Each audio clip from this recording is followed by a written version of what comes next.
as well. So we're all up and running in both sections now. So just a quick introduction and a few logistics before we get started into the webinar. So my name's John Franklin. I'm head of safety promotion at EASA, and hopefully you've seen me before already when maybe you've joined some of our Safety Week sessions or other webinars that we've been hosting. So in terms of the logistics for yourselves as people in the session, as the audience, so we've all been in these kind of WebExes and Zooms where somebody forgets to mute the microphone and trying to feed their cat, etc. So just to make the logistics run a lot smoother, all of you as the audience, your cameras are automatically off and your microphones are muted. If there is a need, I can find people and hook them out and we can unmute, etc. if we need to. And maybe there are a couple of questions where we need to do that. But for the most part, in terms of interaction, if you're in the WebEx, what you should now be able to do is if you click on apps in the bottom right-hand corner of your WebEx interface, you should have apps and then Sli.do, and you'll be able to see the Q&A then in the Sli.do, and you'll be able to scroll up and down it. Should work quite well. And then within that, you can obviously write your own questions. But what I would also suggest you do is we're going to get, we've got potentially up to 1,000 people registered. So we might get an awful lot of very similar questions. So if you've got a question, maybe first just check if there is already a question similar or the same thing in the chat and upvote those other questions, because we're definitely not going to get to answer all of the questions just because there's going to be so many. So it's better to kind of focus on the most important questions, and we'll try and we'll save all the ones that come out and try and answer what we can as part of follow-up posts and safety promotion material afterwards. If you're in the YouTube, then you can put questions in the YouTube live chat if you need to, and I can transfer them across. Or also what I'll do is in both places, I will push them. I will put the Sli.do link, and you can go through the web interface into Sli.do, and you can ask questions in the Sli.do link and see it all there as well. We'll post the presentations on the event webpage afterwards. The event will be recorded. Well, it's by default recorded because we're in the YouTube live stream. So if you want to share the YouTube live stream link, it will be then the recording straight after the event. So you can do that as much as possible. So I think we've covered all the main logistics. If you have, except one thing, if you have any questions from me in a technical perspective, please use the chat function. Please don't use the WebEx Q&A bit, use the Sli.do. But if you use the chat bit, if you accidentally pop a question in the chat, I'll ask you to put it in the Sli.do just to keep everything in one place. So thank you very much for that. And without further ado, I'll hand over to my colleague, Francisco Arenas Alvarino, who will take you through as host of this webinar. Thank you. Francisco. Thank you very much, John. Welcome, everybody. We have an astonishing audience in this webinar. We have more than 1,000 registrations, plus all the people that is in YouTube. So welcome, everybody. I think there's a big interest on the EASA fuel schemes, the new EASA fuel schemes. And with any further delay, I will kick in with the agenda today. All right. Okay. So the agenda today, we're going to have a welcome both from John Franklin and Edward Siofu, which I'm going to give the floor in a minute. Then we will go through the ICAO background. This is a presentation from Claude Godel. Unfortunately, due to a personal problem, he was not able to attend today. So I will deliver this presentation on behalf of Claude. It was the European representative in the ICAO negotiations for the document 9976. Then we will kick in with the new fuel rules, EASA new fuel rules, where we have separated into 3 small sessions. We will have some time, 15 minutes for some questions, just for EASA. So very focused on the regulatory framework, let's say, and then we will break. After that, we have invited a Lufthansa group to give us a short presentation on the implementation plan they are preparing for the 30th of October. Remember, 30th of October is when the applicability date of this regulation. And then we will have a panel discussion. Here is basically 45 minutes, and we will take most of the most popular questions. Unfortunately, we will not be able to answer all the questions. We have received are a big number of questions, and unfortunately we will not be able to reply all of them. However, I invite you to vote to the most interesting one, because we will prioritize those answers and those questions based on the popularity. Finally, we will close with some safety promotion developments on behalf of John Franklin, and then we will close. So hopefully it's going to be about from 1:30 to 16:15. Let's see if we are on time, depending on the panel discussion, of course. And hopefully that will be just roughly less than 3 hours for this webinar. So welcome everybody, and without any further delay, I would like to give the floor to our head of department, Edward Siofiu. He's the head of department of the Air Ops and Aircrew and Aerodromes. This is the department that developed this regulation. He's my boss, my head of department, and we belong to the Fly Standard Director within the EASA structure. Edward has been first my section manager and now my head of department. He's been here for a long time, a very experienced and technical expert. So I will like to give the floor to Edward. Edward, can you hear us? I can certainly hear you, Francisco. Thank you very much for organizing and for the glorification you gave me. Thank you very much for that.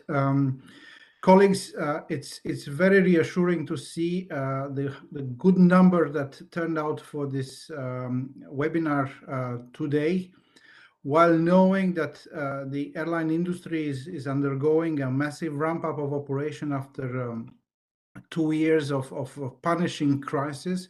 So we note with a lot of interest and enthusiasm that the recovery is finally happening with the complexity and the challenges that it brings.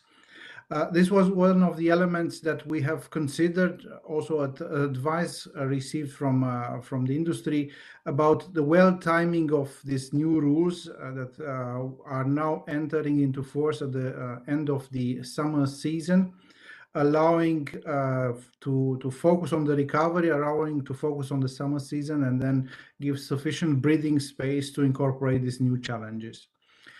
You will learn during today's workshop about these new rules that we are particularly proud of in terms of what they bring. We believe that the rules are here not only because we like rules, but because they add value in terms of safety, but not only in terms of safety. Safety has always to be put in context, and the context now is getting more and more challenging. For aviation, we also need to bear in mind that aviation is not alone in society, and there's many interfaces. And one of those that is more prevalent these days is our interface and our interaction with the environment. Therefore, there's a lot of effort on all sides to reduce this impact on environment. And we believe that with the changes that these rules are bringing, that will allow for the optimization of the fuel lift, this will translate not only in better economic performance, but also in better environmental performance. These new rules are not a revolution or not a big revolution. They are a significant evolution and a modernization of the current regulatory framework. They give more possibilities, will not create more challenges and more requirements being imposed on those that do not want to change the status quo, apart from some minor adjustments here and there. But at the same time, will create a proper framework that will allow for more flexibility in handling and optimizing the fuel uplift. Of course, this flexibility doesn't come for free and should not come for free, because at the same time, we do not want to alter the excellent safety record we have. And we all agree in terms of the safety relevance on a topic like fuel uplift and fuel management. Therefore, this flexibility will have to be managed, and will have to be managed using data and using different tools. For example, focusing more on how you manage the energy, how you manage the quantity of fuel, allowing for better and faster decision making. This webinar is part of our approach now to accompany the adoption of new rules with implementation packages, implementation support packages like this webinar, trying to explain where we're coming from, what does it mean, how we can enable proper and expeditious implementation of the new requirements. And as you will learn towards in our webinar, also with some safety promotion activities, again, in the same direction, enable the understanding and proper deployment of these new rules. You are also in for a treat, those that have signed up and joining us in this afternoon, because you will be hearing from the ones that were at the heart of this work. Francisco is the champion of this activity. He was the project manager, and he's joined by the chair of the rulemaking committee, Francesco Gaetani. Also, the experts that were very much on our side when drafting all these rules, and also we'll be hearing from those that are leading the pack, so to say, in implementing some of these new concepts. So it's not only EASA about talking about our own rules, but it's about EASA being here to explain more, to help with the implementation of this rule. That's why my invitation is also to you to take to the chat. I see that is a very active session in Sli.do. We'll try to, of course, to allocate a good portion of our efforts to answer most of the questions out there. All the others will not be lost. They will be taken back home and perused to help us defining better and adequate frequently asked questions based on those, again, to help with the proper implementation of these rules. And with that, I want to thank you all for your time and interest to join us in this webinar, and pass the floor back to our maître de cérémonie, Francisco. Over to you, Francisco. Thank you, Edward. Thank you for your speech. So let's continue with our webinar. Let me see if technically I can do. Yeah. So my name is Francisco Arenas. I was the project manager on the effort, in the fuel effort, in the fuel regulatory framework effort to deliver this this regulation. I've been in the agency about more than 8 years, and before that I was flying. I was a captain in an airline. I am now senior ops expert and a crew expert with Francesco, so I'm working 50% for Edward and 50% for Francesco. So I have my two bosses here today, so I hope I can deliver a good presentation. And as I said before, we are in the Flight Standard Directorate. So I think today is 7th of July. Today is San Fermin in Spain. This tradition, crazy tradition to run in front of the bulls. Today is the big day in Pamplona. And I think I'm using this example because probably you feel like you are running in front of a bull for the 30th of October 2022. That's the implementation date of this regulation. And although we are here to help you, you are the one running in front of the bull, but we have several activities to help you to implement this regulatory framework. First of all, we have today a webinar, and we are launching a series of webinars as well. I would like to highlight the first one that we're going to have on the 21st of September. That's the second webinar. Still is tentative, but John will tell you more details. On our side, it's on the 21st, and unless there's any big problem, probably John will announce this in the coming days to be able to for you to register. That's a tentative agenda, and we will focus now in the next few webinars. Today, we're going to focus on the fuel scheme, so in the big umbrella, and then we will try to focus in the next webinars in each kind of policy, the flight planning, the fuel management, etc. So we will try to focus, as well as some other affected stakeholders like helicopters and the authority, etc. So another thing that I would like to say is that the regulation, the complete regulatory package of the fuel package, let's say, is already available in the EASA Access Rules. This presentation will be uploaded, so you can click the link and go to May 2022 revision 18, in which you will have both the implementing rule and the ED decision. I would like to highlight that in November, first week of November, we will upload a new revision of the EASA Access Rules, where we will remove the old regulation, because today you have the two regulations. You have the regulation applicable today and the regulation that will be applicable from the 30th of October. And then in the first week of November, we will issue a new EASA Access Rules in which we will delete all the old rules. So you will have a clean version of the AirOps regulation. This is a big effort for us. We are talking about more than 2,000 pages, and Alina and other colleagues are really working hard through the summer to make sure that you have a clear EASA Access Rules from the first week of November. So without any further delay, I will go into the ICAO background. I'm going to present this presentation, but this presentation belongs to Captain Claude Godel. Unfortunately, he has a serious personal issue. I will move to this type of presentation because I want to deliver the presentation as Claude wanted to be. We sent,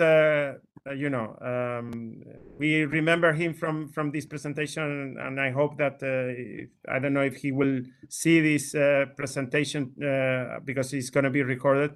I wish him the best to overcome through his personal issues that he's having now. So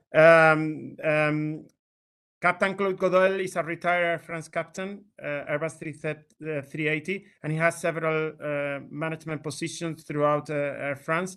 And one of them was to represent Air France and generally the European view in bodies like the Joint Aviation Authority, EASA and IATA and ICAO. There's been an evolution since 2000 when he started his work together with a group of experts. And this work that he initiated in 2000 is what we have delivered today with this new regulatory framework. Basically, they went from a yardhouse prescriptive rules to the new EASA fuel policy, which is a much more performance-based, and that's what we will present today. Basically, in 2008, the Joint Aviation Authorities at that time, the GAA Ops Steering Group, in which Claude was the chairman, decided to work and to extract the relevant fuel material from JAROPS 1 and 2 in order to prepare the transition to the new EU Ops.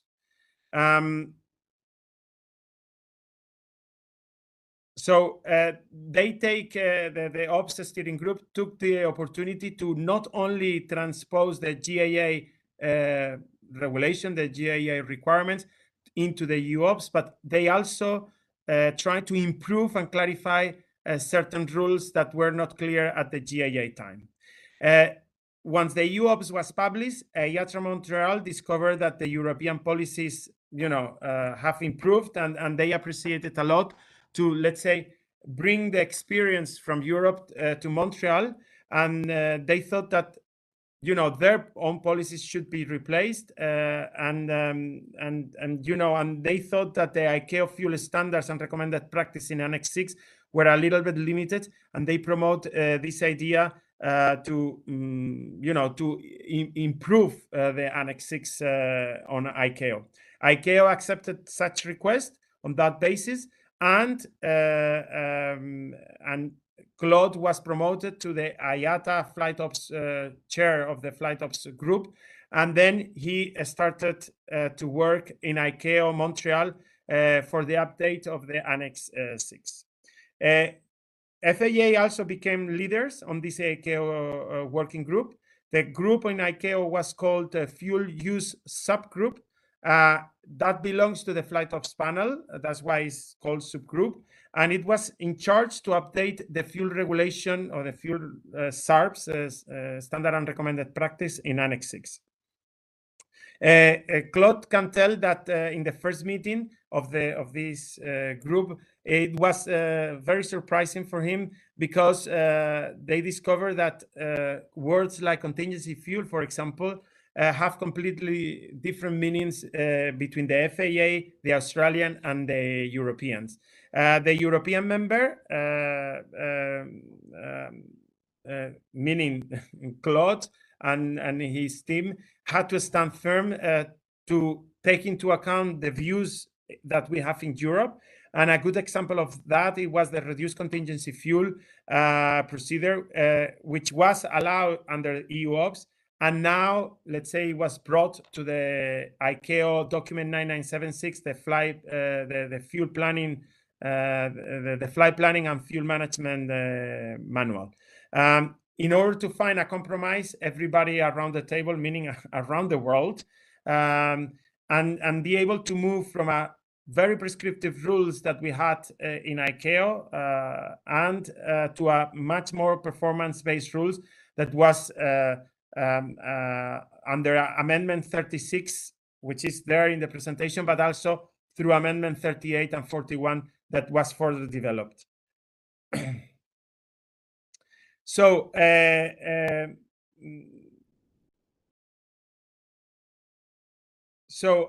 finally, after a lot of work in meetings and a lot of work individually, they finally finished the Amendment 36, which was, as I said, the first kick-in of the several amendments that were later on displayed, 38 fundamentally, and then a little bit of 41. And to publish, you know, among this Amendment 36, the publication of the Fuel Planning and Fuel Management Manual, document 9976, that Claude and his team and, you know, and all of us, we are so proud of. I have to say, on my personal side, that and Francesco was the expert on this document on behalf of us. So if there's any question about the document 9976, we will be able to reply. Francesco and myself, we are very grateful for this document because for us, it was, you know, like a all holy Bible, you know, in which we based all the ideas and concept of the fuel schemes.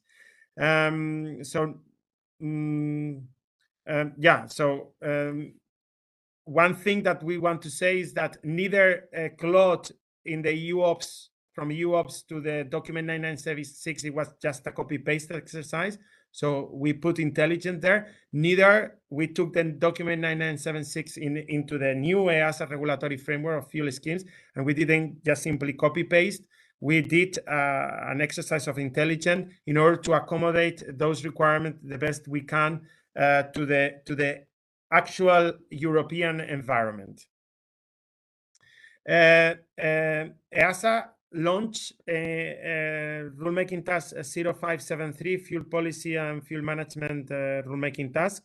We issued the terms of reference back in 2014.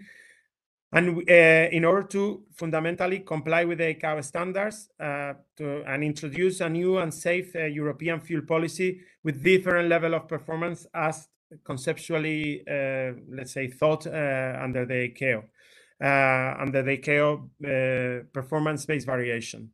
I have to say that in addition, and this is not Claude, this is me speaking, we also took into account other important elements that we had at that time in Europe. One of them was Horizon 2020, was a European Commission program in order to improve at that time in 2014, 2015. It was not so popular like today, but at that time, the European Commission and us, of course, we were already thinking the importance of sustainable aviation.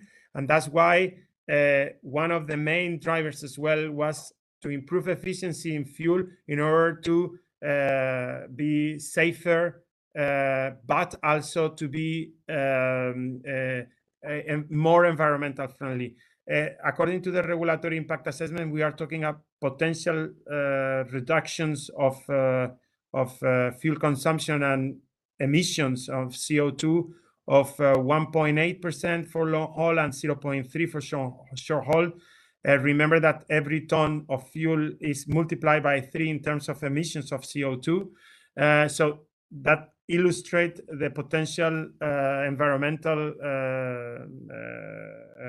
improvement that we can make with this regulation, and that was quite important for us and for the European Commission. I'm going to finish now. With this presentation, I thanks and appreciate very much Claude. He was an excellent resource and an excellent expert for the rulemaking task, and we benefit a lot, all the European people, and on behalf of the European people and on the industry, Claude, we thank you for your work, not from 2000 until today, and thank you very much for this presentation. So I move on now to the next element in the agenda. The next point in the agenda is to explain the EASA concept of fuel schemes. For that, we have prepared 3 different small presentations with 3 different people. The first one is a general overview of the concept of fuel schemes. It will be managed by Francesco Gaetani. He is the chair of the rulemaking group. Francesco, if you can try now to share your presentation, otherwise I will do it from here. Francesco is, first of all, is the chair of the rulemaking group on the fuel regulatory update. He's been in the agency more, I think, already now 9 years in the agency. He's the head of Aircrew and Medical Department, and we belong to the Flight Standard Directorate. Thank you, Francesco. Welcome, and the floor is yours. Thank you, Francisco. Welcome, everybody. Again, it's my turn now to praise Francisco for his project management skills and all the and dedication, I might say, and all the other experts that we had in the rulemaking group.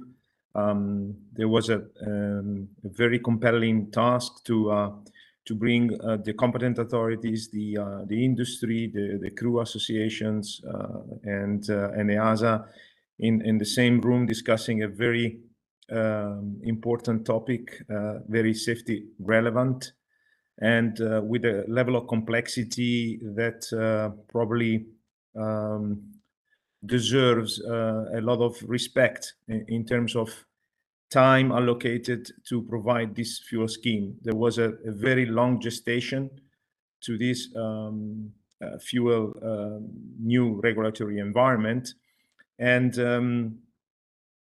we took a lot of energy, I guess, from ourselves and a lot of self-drive, but also we were compelled by the new challenges. Some of them maybe not so new, but to the aviation, to the civil aviation, namely the fuel cost, the cost of the emissions and the environmental impact of fuel consumptions, the introduction of the new ways to provide energy. So this was indeed a very complex task, and I was very honored to lead, to chair this task, and it was a very refreshing and rewarding experience also for myself. Now going into the scope of my presentation, I will start with a few, basically a few slides, one of which is related to the current fuel rule structure, which is applicable until 30 of October. We have 3 silos. One is the fuel planning policy, which is already performance-based, and with a prior approval required by the competent authority. And we have an in-flight fuel management policy, which is prescriptive. prior approval not required, and the one on the selection of aerodromes and planning policy, which is prescriptive, and prior approval is required on some parts. However, it is detached from the fuel planning part. So, as Francisco said, stemming from the excellent work on 976 done by ICAO on the fuel manual, we tried to re-engineer the fuel scheme and propose the rulemaking group a new approach to the fuel scheme.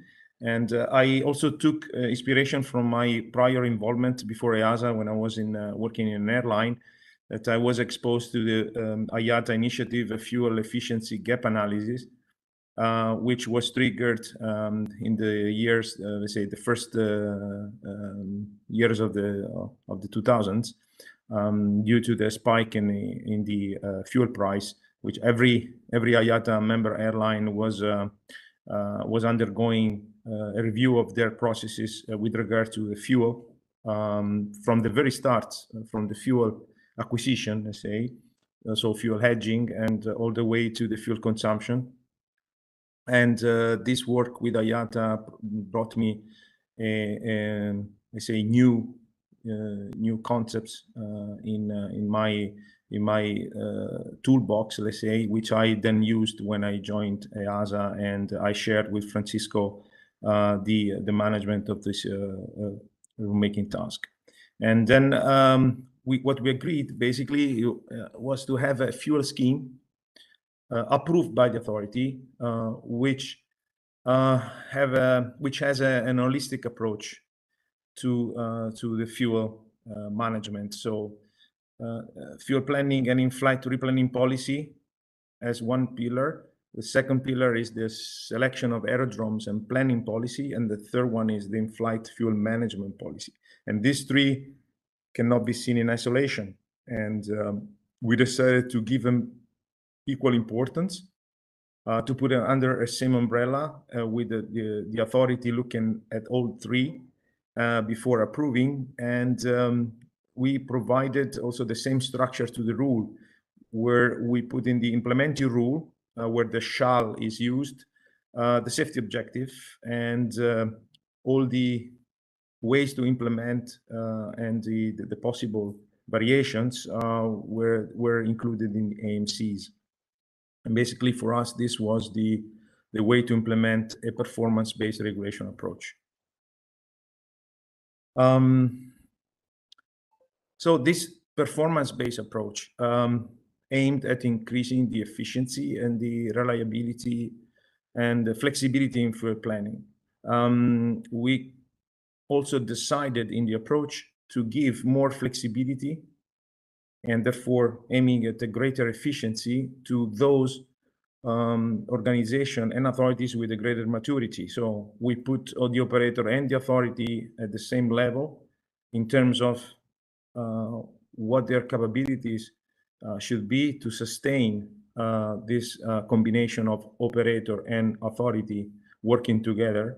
And we put a lot of emphasis on the organizational and operational capabilities of the operator. So the more the operator invests in flight monitoring, flight watch, fuel monitoring consumption, data collection and analysis, sophisticated safety performance indicator, those operators should be allowed more flexibility and efficiency, of course, after they demonstrated this capability.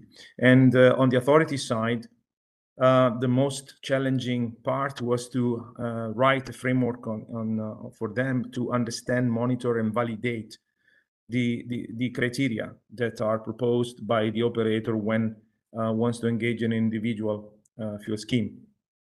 Particularly, I mean, I just put an excerpt from the authority requirements for inspectors, where they need to understand the relevance and meaningfulness of the operator's safety performance indicators, the safety performance targets, and the means by which these SPTs are achieved.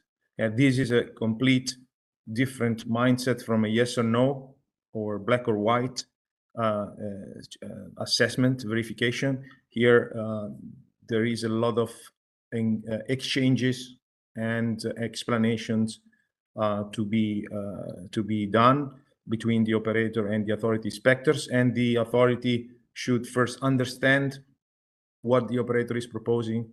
Therefore, they need to be competent to understand the same language. And 976 is, for instance, like Francisco said, the Bible. So they need to learn also this language, and they need to challenge what the operator is doing, what the operator is proposing, and to shake the tree to see whether indeed the organizational processes are robust to sustain an individual fuel scheme, and then decide whether the scheme is safe, and therefore approve, put a stamp. Of course, then there is a continuous oversight, which will be monitoring how the scheme is being implemented in real life. Just an example of how these rules work. On the 180 series, we have a basic fuel scheme. I just make an example on contingency fuel. In the basic fuel scheme, so you have the less mature operator, or for instance, a new operator, just getting his AOC. It can just use this 5%. On contingency fuel, no special requirements for the authority, no special requirements for the operator.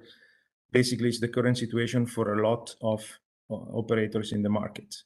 Then you have the basic fuel scheme with variation, and these are basically allowing the operator to reduce the contingency fuel to 3%. There are no special requirements for the authority. This is something that already has been used by many operators. There are some requirements for the operator, for instance, the identification of a route aerodrome alternate, and then a fuel consumption monitoring program required. So here, the capability of the operators allow a more refined prediction on whether the fuel plan will be indeed consumed in flight.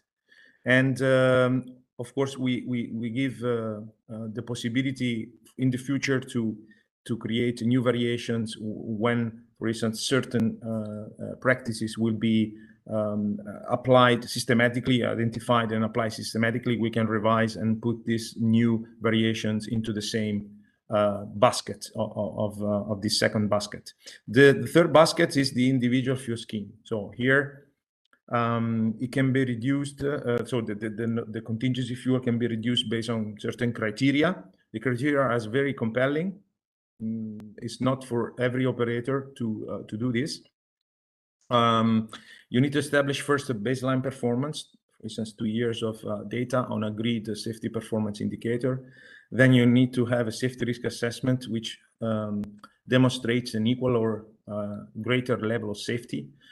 You need to have a continuous reporting to the competent authority. You need to have an available infrastructure in the aero operation. So the individual fuel scheme maybe is not covering all worldwide. It depends on what infrastructure is available. So it could be, for instance, only on the North American routes, if you do long-range operations across the Atlantic, or it could be limited to Europe. So this is depending on again, a number of factors.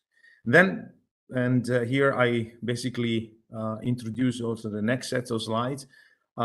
This criteria involves the establishment and managing of organizational controls, processes, and also resources, qualified resources like flight dispatcher, for instance, flight operations officer, and also a number of operational capabilities, which include crew qualifications, aircraft equipment, and so forth. And here, my colleague Alexander will provide you a little bit more detail. Back to you, Francisco. Thank you very much, Francesco. I'm gonna, Alex, if you want to start sharing. On the meantime, I'm gonna introduce Alex. Alex Adel currently is an aircraft performance engineer in Airbus. You know, he's a good friend of mine, and we've been discussing his job in Airbus is very interesting with the 350 and other, you know, and other aircraft types. His work in the Airbus 350 was really fun for me to listen to his work on the Airbus 350, especially. But again, he's an aircraft performance engineer at Airbus, generally speaking, for all the current fleet. But also, before joining Airbus, he was with us in EASA as a graduate trainee. He was lucky enough, or bad lucky enough, to join us in the AirOps department. Specifically, as well, he worked with me in our section in the fuel schemes. At that time, we were developing the regulation. So thank you very much, Alex, to join. He specifically was the focal point for the OCC, for the flight monitoring and flight watch, the relevant safety information. So the GM that you see in the definitions is his work, is his writing. So Alex, welcome. Thank you very much for joining us. And just a radio check with your microphone. Yeah, can you all hear me? Yeah, perfect, Alex. You all see my screen, right? Yes, everything good. Okay, perfect. Thank you very much, Francisco. Well, first, before starting, a big thank you to EASA, of course, to the rulemaking group, and to Francisco, and Adino also, because it was well, you did a huge work on that. Thank you also for the invitation of this webinar, and I can say also for the big learning experience I had with you all. So big thank you. So now let's talk about the operator control capabilities. I'm going to define with you the flight following, flight monitoring, and flight watch, and also what we mean by safety relevant information.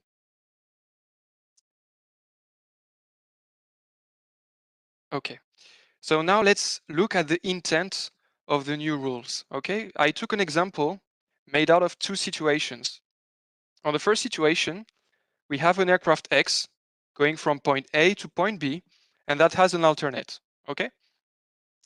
At this point in the route, at this moment, there is a problem at airport B.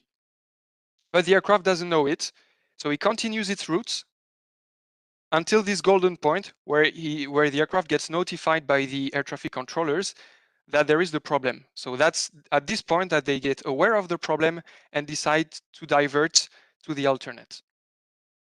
On the second situation, I took the exact same scenario, except that the golden point that you saw in situation one is this time situated much earlier. So in other terms, the aircraft gets aware of the problem and decides to divert much earlier to the alternate. So you all agree with me, this second situation is more proactive, it's safer, and it saves fuel, right? Now, how can we reach this better proactivity? Well, the means is to have an operator that helps the aircraft to anticipate issues and to solve them. So the new regulatory framework of these new rules encourages this second situation. And this safety investment, because it's actually an investment, costs money to go from situation one to situation two. The safety investment can be rewarded through a more efficient fuel policy. So that's it for the intent. Now let's define the correlation between the fuel schemes and the operator control capabilities. So Francesco introduced before me the fuel scheme. So we have the basic with variations, and individual fuel scheme. So for the operator control capabilities, we will have the flight following, which is the minimum advised for the basic fuel scheme.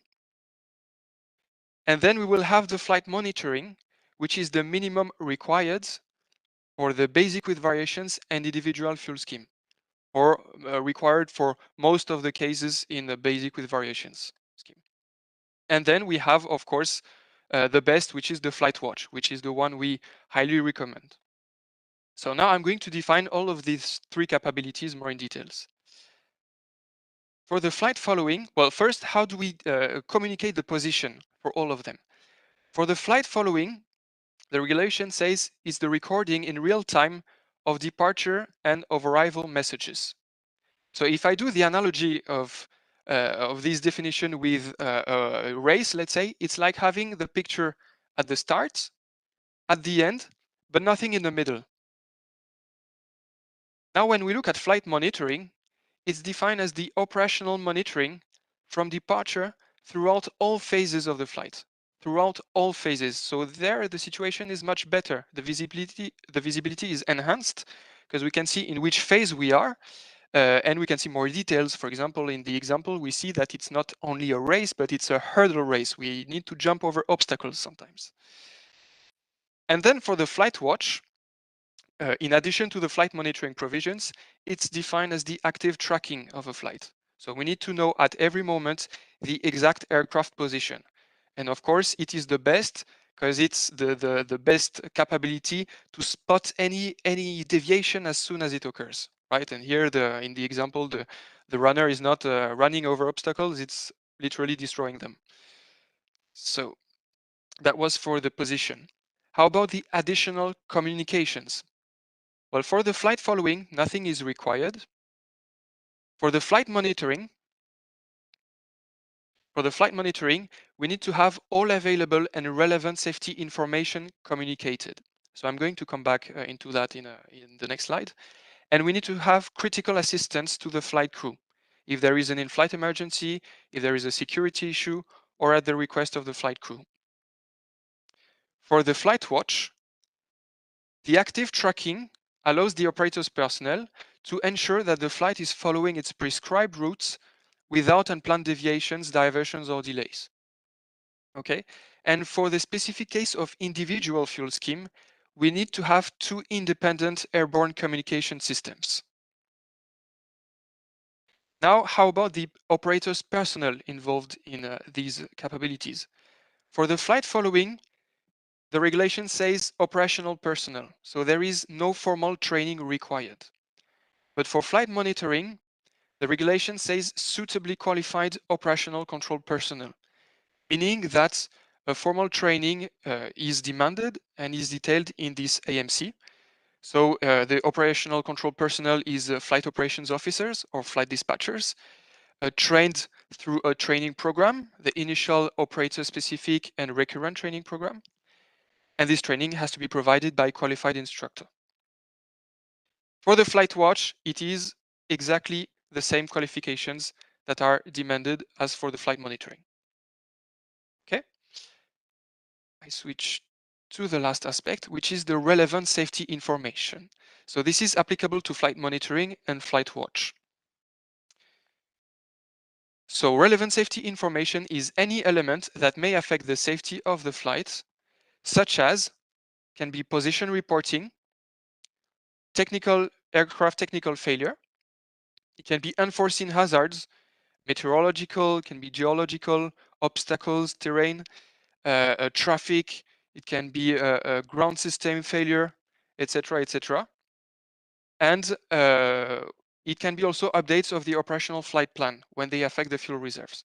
So it's all of this and other specific risks that are based on the safety management systems.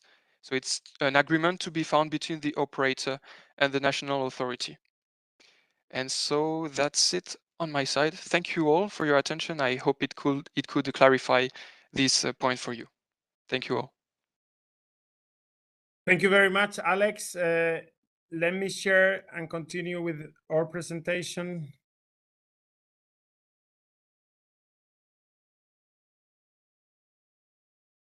Okay, I hope that you can see. So the third part of our presentation before going into the questions. So we should start the questions in less than 10 minutes. So I only have 2 slides. As we have done, we have explained generally the concept of fuel scheme is a total system approach where we can now make use of the 3 policies and exchange the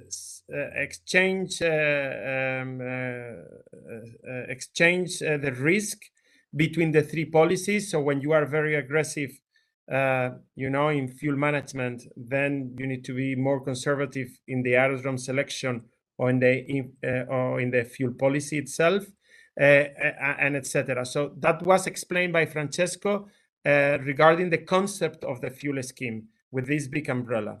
Then this concept of fuel scheme, especially when we are talking about the individual fuel scheme, it is requires certain capabilities depending on the fuel scheme you are in. Regarding the operator, one of them is what we just explained, the need to have and support the flight through the operator control center. This operator control center has, let's say, different levels, and the level required for the individual fuel scheme is at least flight monitoring. Also, some fuel schemes with variation requires flight monitoring. Fundamentally, those that are related to the aerodrome selection. So most of the variations under CATO PMPA 182 are required flight monitoring. Alex has explained very appropriately the advice, when it's advised and when it's required. We try in this regulation to promote the implementation of flight watch capabilities, and for the basic fuel scheme to implement at least flight following. But of course, it's just a wish. Is not required. But we will heavily promote, and the regulation is kind of leading the operators towards this direction. These OCC capabilities are complemented or will be complemented with a new regulation, a new rulemaking task led by ADINA. ADINA is now currently under a rulemaking task 0392 with the revisions of the flight dispatchers qualifications, etc. Many of you are aware. Please follow the development of this rulemaking task 0392 on our EASA website. Now we're gonna continue with the operators' capabilities and continue on the part which are not related specifically to the OCC, and also the aircraft capabilities. So I'm going to start first with the basic fuel scheme. Basically, there's no requirement, not a specific requirement, neither in the aircraft, neither in the operator, to add any additional capabilities. Is not require any training to the OCC personnel, any additional training on the 30th of October, and we will answer some questions around this. On the 30th of October, there's no special need to train differently your personnel under the basic fuel scheme. However, as I said, we are not requiring anything in particular, but we are promoting the use of fuel consumption monitoring system. You will see that now the regulation says that for the calculation of the fuel planning, it's kind of leading the regulation to say, okay, use a fuel consumption monitoring system, and if not available, then you use the manufacturer data. But we have inverted the order of this requirement in order to try to promote and highlight the idea of the fuel consumption monitoring system, and as well in some other wording, we try to lead the operator to implement the at least flight following. But again, this is not required, and we have another option, another available option, like the use of the manufacturer's data, or no need for flight following in the regulation. But we kind of tend to invite you to implement those systems. For the basic fuel scheme with variation, for the existing variations, meaning 3%, contingency fuel, statistical contingency fuel, etc., there are very similar capabilities of today. It's true that in some variations, new variations, but also in one particular old variation, we mandate certain elements. One of them is the fuel consumption monitoring system. We have a study, the incidents, especially the 2012 in Valencia, of 4 aircraft declaring a Mayday call in less than 15 minutes. But other safety incidents, our colleague Santiago was the chief expert on this, and he illustrates several times the rulemaking group on this matter. And for certain particular variation, we require fuel consumption monitoring system. We know that there's an impact for the small operators, or the very small operators with old aircraft, in which the fuel consumption monitoring system may be a problem. We are targeting specifically the people on the business. Sorry, this is the direct. I have here my son that just arrived. Fernando, te tienes que ir, que estoy dando una presentación, ¿vale? Te tienes que ir, por favor. Ciérrame la puerta. Sorry, guys, this is the problems of the teleworking. Anyway, so I was saying that with the VIA6 fuel scheme with variation, certain consumption monitoring system will be required after a safety study, and that will impact fundamentally the business jets or the small operators. So that's on regard the fuel consumption monitoring system. We also, in some other basic fuel scheme with variation, we require computerized flight plan. I think we have a couple of questions regarding this matter. And then in one specific variation, in one of them, we require specifically an LVO capability, or in another specific variation, we require a multi-crew. This regulation, of course, is for multi-crew and single pilot, but in this particular variation, if you don't have an LVO, it's fundamentally related to the minima of the aerodrome selection. You need an LVO capabilities in order to improve the accessibility of other airports not planned, and they require for multi-crew for obvious reasons. I'm going to disconnect stop my video because I think I'm having some problems in order to improve my bandwidth. So, as I said, the basic fuel scheme with variation is like a McDonald's menu in which you are required to have certain, or you need to deliver certain specific elements, and that will be all contained in the variation itself. Then, and that's my last page before we start the questions, is about the individual fuel scheme. Here is where we put all the meat into the barbecue. And here, this is where the maturity of the operator needs to be demonstrated. In the next webinar, we will discuss as well about the capabilities of the authority. So I invite you to the 21st of September to be able to discuss and highlight these elements of the authority. At the moment, I will discuss the implementation at operator level for the individual fuel scheme. This is already being highlighted by Francesco and by Alex. And now I'm going to kind of provide you a little bit more details. Of course, all the details are contained in the AMC1. There's a number of paragraphs, echo Foxtrot. So as you see, the points are many points. I think it goes to Foxtrot. So you see how extensive it will be the AMC. And I just highlight and try to put a little bit of order into those requirements of the AMC1. The first thing is to establish a baseline safety performance. This requires at least 2 years of data. So I invite you, those one that didn't start already to collect the data, to start collecting the data, because you need 2 years of data. Then the next idea is that you need to be able, as an operator, to identify and monitoring risk associated to the individual fuel scheme. This is being highlighted by Francesco, and this is linked to the report to the authority, because first you need to be able to identify and monitoring those risks, and then you need to be able to report to the authority. And this link needs to, that's the reason why we have established this kind of chain of first identify, be able to identify, be able to monitor, and then that will lead into the output and be able to report to the authority certain key points indicators. That will be agreed between both of you, the operator and the authority.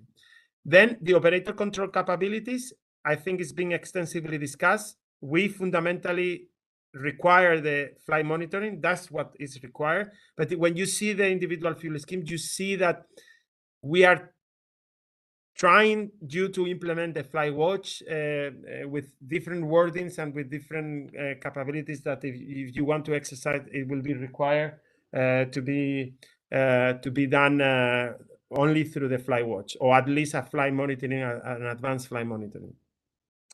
The next element that goes into the capabilities of the operator, not so much on the operator control center, but into the capability of the operator,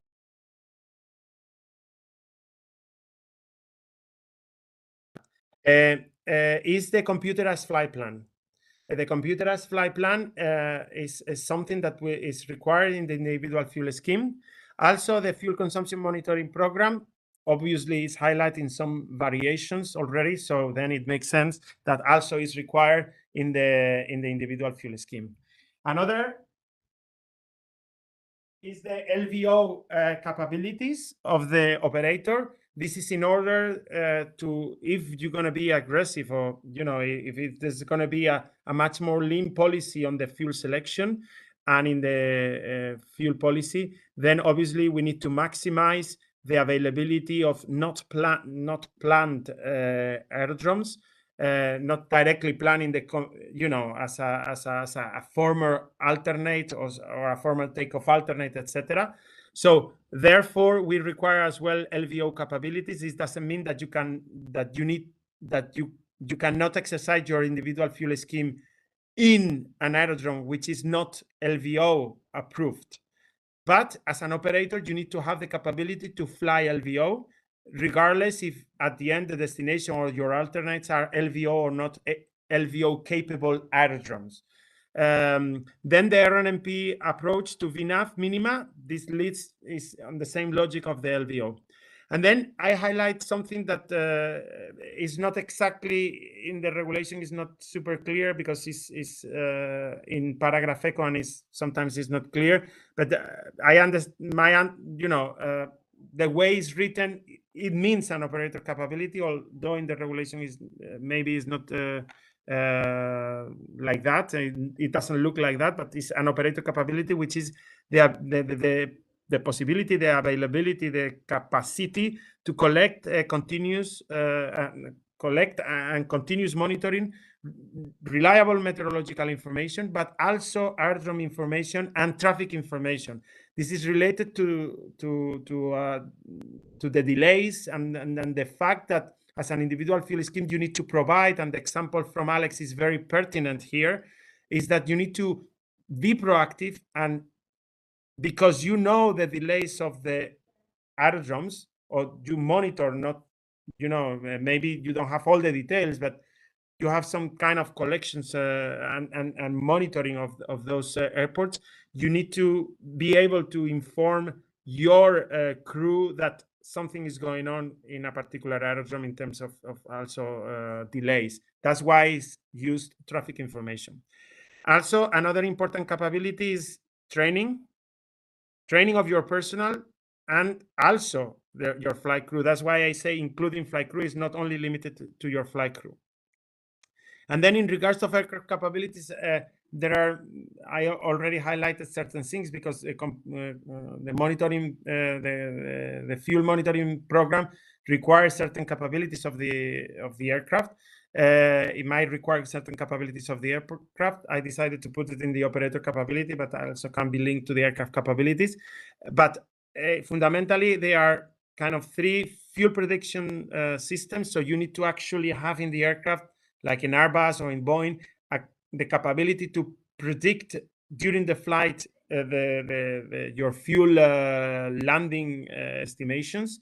You need to independent communicated systems is already highlighted by Alex in order to be able to communicate to the OCC. And then also it needs to be kind of a modern aircraft because you need to be able to monitor the aircraft system that affects the fuel consumption and landing capabilities. but also, and this is linked again to the collection and continuous monitoring of the reliable meteorological aerodrome and traffic information up there in the operator capability. Also the ground, what it affects the ground, the relation between the ground and the aircraft. And finally, as I already highlighted, the system that affects the landing capability. So I move on now, sorry for this 5 minutes delay, to 15 minutes of questions related to the EASA presentation. So I'm going to stop sharing and I'm going to upload now the Sli.do and see which questions we can reply, as I said, from EASA. So for Francesco, for me, and for Alex. I'm going to try to connect my video. I hope that you can see me now. And we're going to go to one of the most popular questions, and I think there are many popular questions. I think this question can be answered now. Alex, it's going to be for you. It's regarding the training required to the Operator Control Center agents. This question is being repeated and is being voted highly. I refer to Ivan from the DGAC France. I would like to thank DGAC France because they supported this rulemaking task, and some of the members of the rulemaking group were from DGAC. So thank you, Ivan. Thank you, DGAC. There's also a very similar question from Peter, and this is, both of them are related to the training of the agents of the OCC people. I'm just going to highlight one. If they ask if a training needs to be delivered on the 30 October 2022, or it can be delivered in a later stage. And Peter also asked and the same question regarding if there's a grace period available to train those agents, etc. So I think these two can be combined. On regards of the EASA, I would like, and before I give the floor to Alex, I would like to highlight that the regulation, you only need, from a regulatory point of view, to train your people when you need them. So if you're going to make a variation, I don't know, 30 of March next year, and that variation requires a flight monitoring, this is when you need to have it. I give the floor to Alex and to complement and reply to the answer. Alex, the floor is yours. Thank you. So I think you already kind of answered, actually, when at the moment that you want to operate under your individual fuel scheme or your basic with variations fuel scheme, or at least with, let's say, the capability that you want, either flight watch or flight monitoring. At the moment you start, your personnel needs to be trained, the personnel that is going to be used for the mission. So you cannot have the flight watch capability, for example, without having the personnel yet trained and assessed. So this is Francisco, you can confirm, huh? Yes, I can confirm. Alex, I don't know if I am doing a spin of this question. I don't know if you can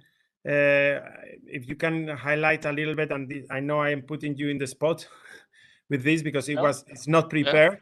Yeah. It's about a little bit about the training of the OCC. Can you highlight a little bit? I don't know, out of your memory, and I am putting you on the spot because this is not prepared. Can you maybe highlight the origin of the training, or something that you want to say about the training of the OCC? So there are 3 trainings to have before being allowed to perform the duties under flight watch or flight monitoring. So you have the initial training that has every, let's say, aeronautical deep knowledge or technical knowledge about how you perform the flight computation, how you compute the fuel. Let's say it's the dispatcher role that we have basically nowadays, right? So you have the initial one that is let's say that contains the most technical data, and then there is the operator specific. So the operator specific is with the tools that the operator uses. It's just to get used to the tools and methods of the operator itself, because every operator uses, I guess, his own tool, or some different tools can be used, let's say. So there is this one, and then there is the recurrent training, because once training, only one training, but 10 years ago, of course, is not efficient. You need to have refreshers to remain capable to continue your duties. So as for pilots, basically they have always different trainings to validate that they are still capable to perform their duties. So this is the same principle with the flight operations officers or with the flight dispatchers. Thank you very much, Alex. I have Francesco, just go to the Sli.do, and if you see a question that, especially the most popular ones that needs to be replied, then I will invite you to do that. We still have 10 minutes more.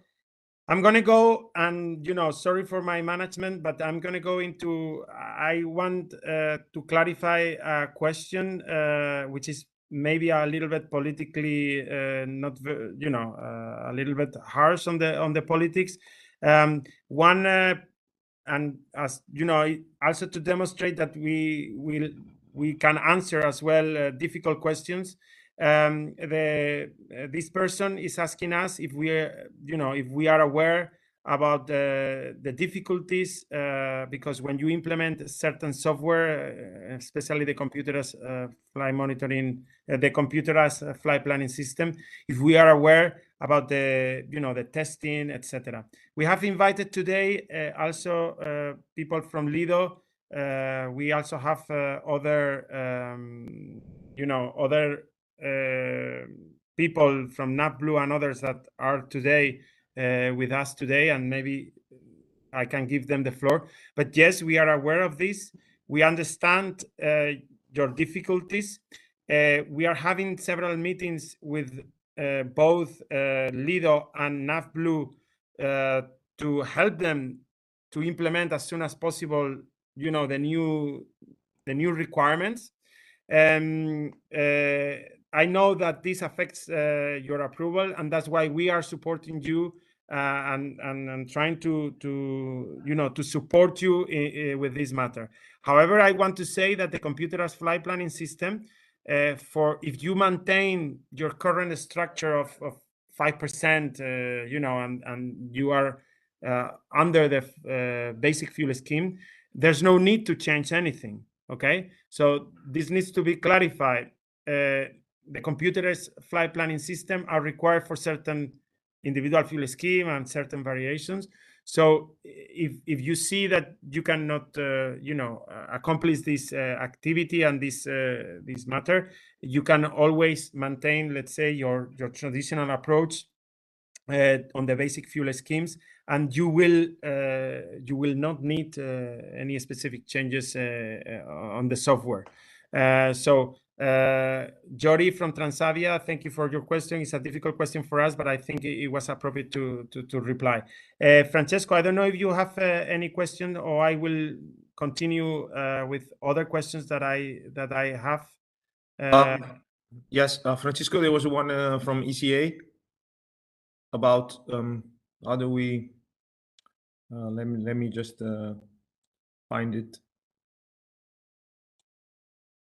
It was how are the abilities and actions of the NAAs being assessed in their approvals and oversight of individual fuel schemes? Thank you. Francesco, I think you are the most capable to answer this, because you were a standardization section manager. Yes. So thanks.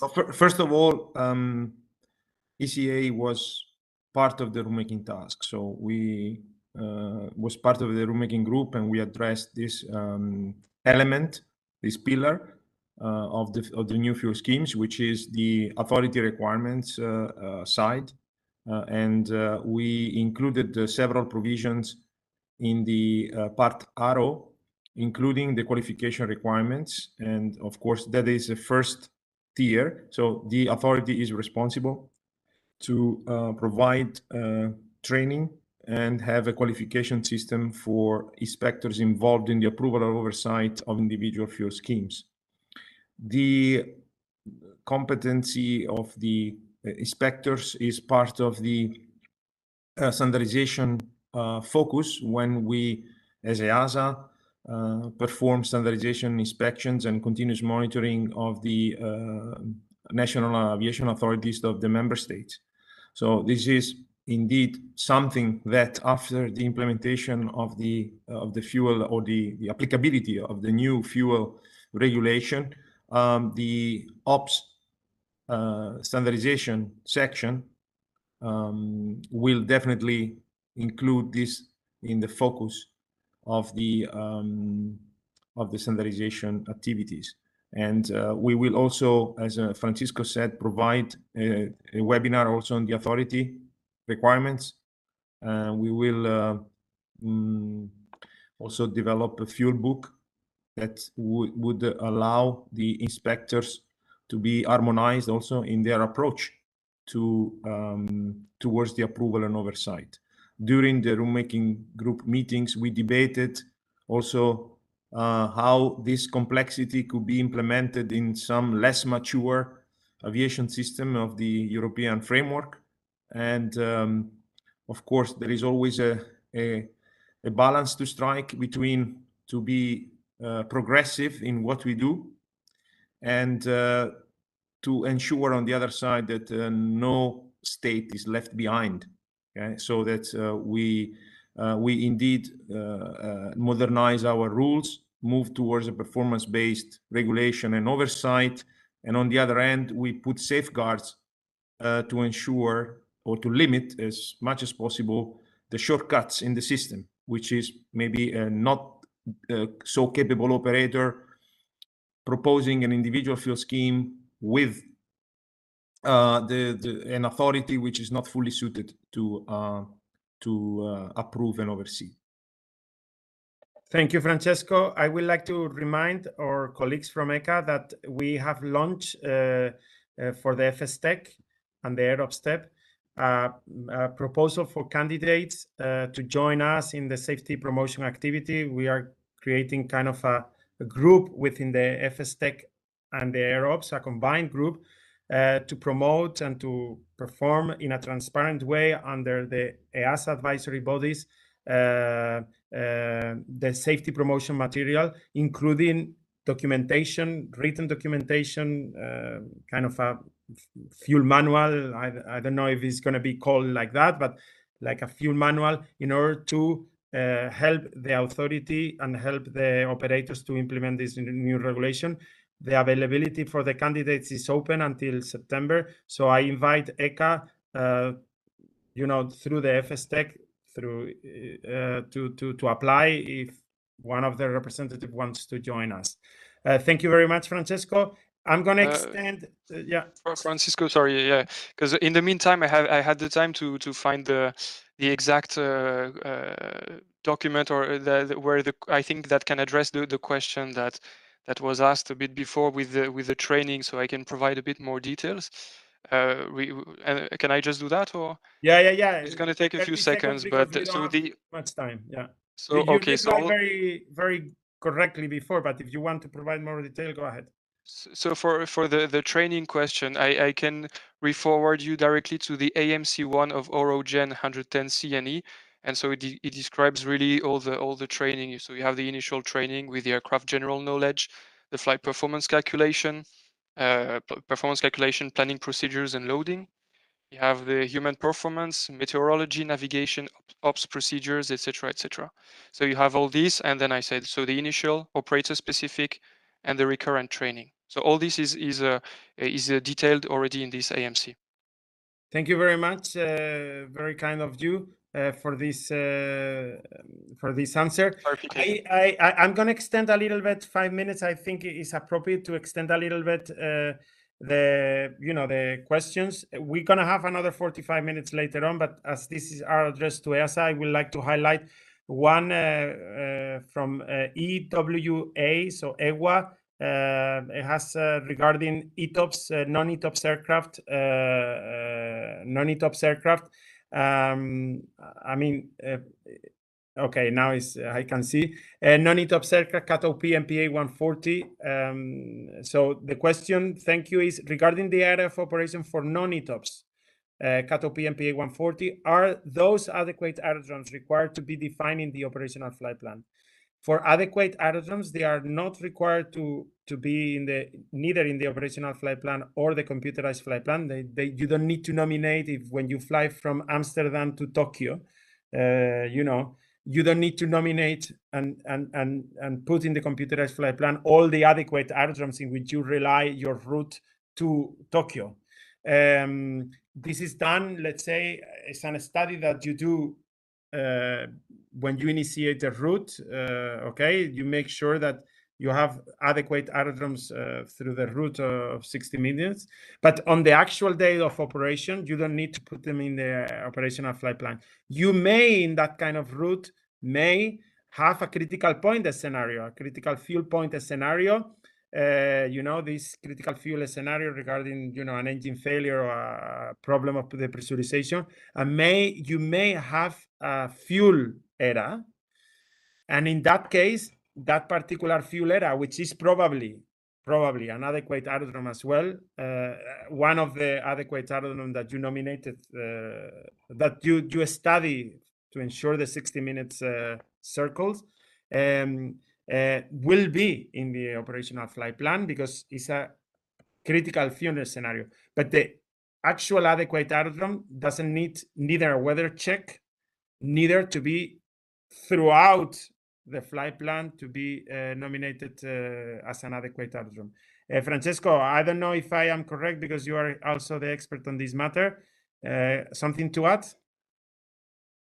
No, Francisco. Thank you. So, yeah, go. No, Francesco. I mean, there was an interesting question about, you know, the communication systems or their availability during flight, whether this would preclude an individual fuel scheme to be implemented if you have a failure. We addressed, of course, the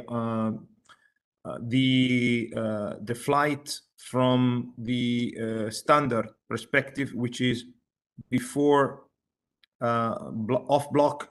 Okay, it's a dispatch scenario.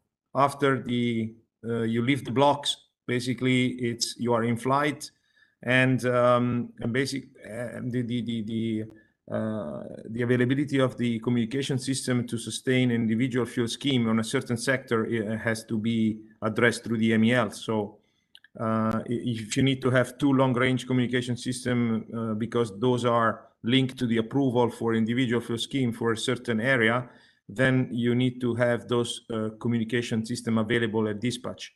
Okay, and then of course the MEL should reflect this, that if you don't have one, you cannot apply the individual fuel scheme. So this is a standard matter between the review, between the operator and the authority when they submit all the documentation, and MEL is part of the documentation to be submitted. It's a subset of the operations manual. So the whole concept is that whatever is required in MC1 for individual fuel scheme needs to be available at dispatch. Yeah, and after dispatch, of course, Francesco, is commanders, you know. After dispatch is why I mean, not we, but when I was in the airline, that's why pilots get paid. Exactly. Exactly. Thank you very much, Francesco. We have 7 minutes of, we can do a break of now 7 minutes only to start sharp on time at 1500 European Central Time. That's 1 o'clock GMT Zulu. So thank you very much for the question. We will continue with a presentation from Lufthansa and then 45 minutes of question, which I think we will continue addressing your question. Please continue voting. Continue vote your most interesting question for you, because we tend to reply through the popularity of the question. Thank you very much. See you at Francisco. Yeah.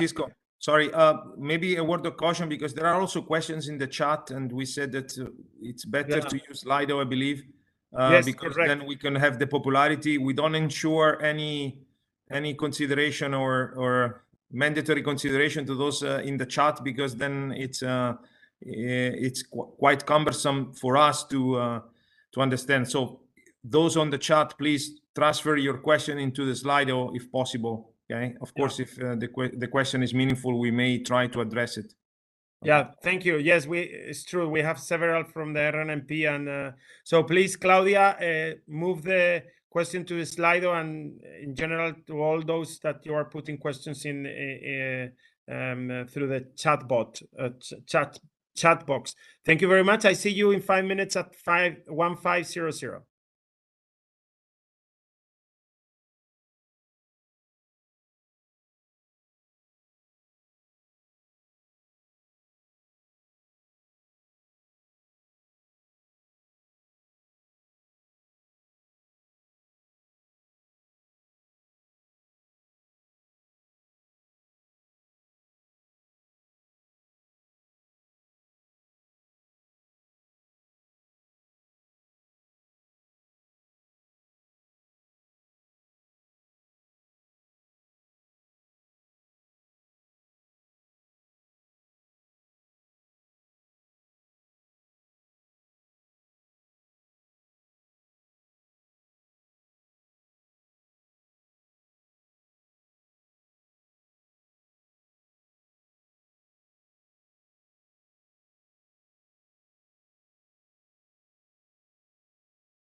Great. Thank you very much, everybody. Jens, thank you for sharing your presentation. So let me introduce Jens, who will deliver the presentation. He's also, especially for the panel discussion that we're going to have afterwards, he's with Tom Boder, captain and project leader on the fuel management for the whole Lufthansa group. Tom is a pilot from Swiss. And let me now introduce you, Jens Werlin. He's the head of compliance and steering operation in Lufthansa Group as a whole, but also he's a pilot in Lufthansa. I have to say that I know both of them. Tom is a very good expert. He has helped us a lot, especially with the ED decision, and his technical knowledge is out of question. For Jens as well, not only in fuel, but also in all-weather operations. So Jens, again, I want to thank you in front of everybody, your participation in the all-weather operation and in the implementation of the ED decision that we just published now on the 30th of June, the ED decision 012-2022. Jens, welcome on board. We are ready for your presentation. I don't know if you can share, because now you just unshared. So if you would share now your presentation, the floor is yours, Jens. Okay, thank you very much. I will share the screen. Could you see my screen? 1 second. Not yet. Before you had 1 minute ago.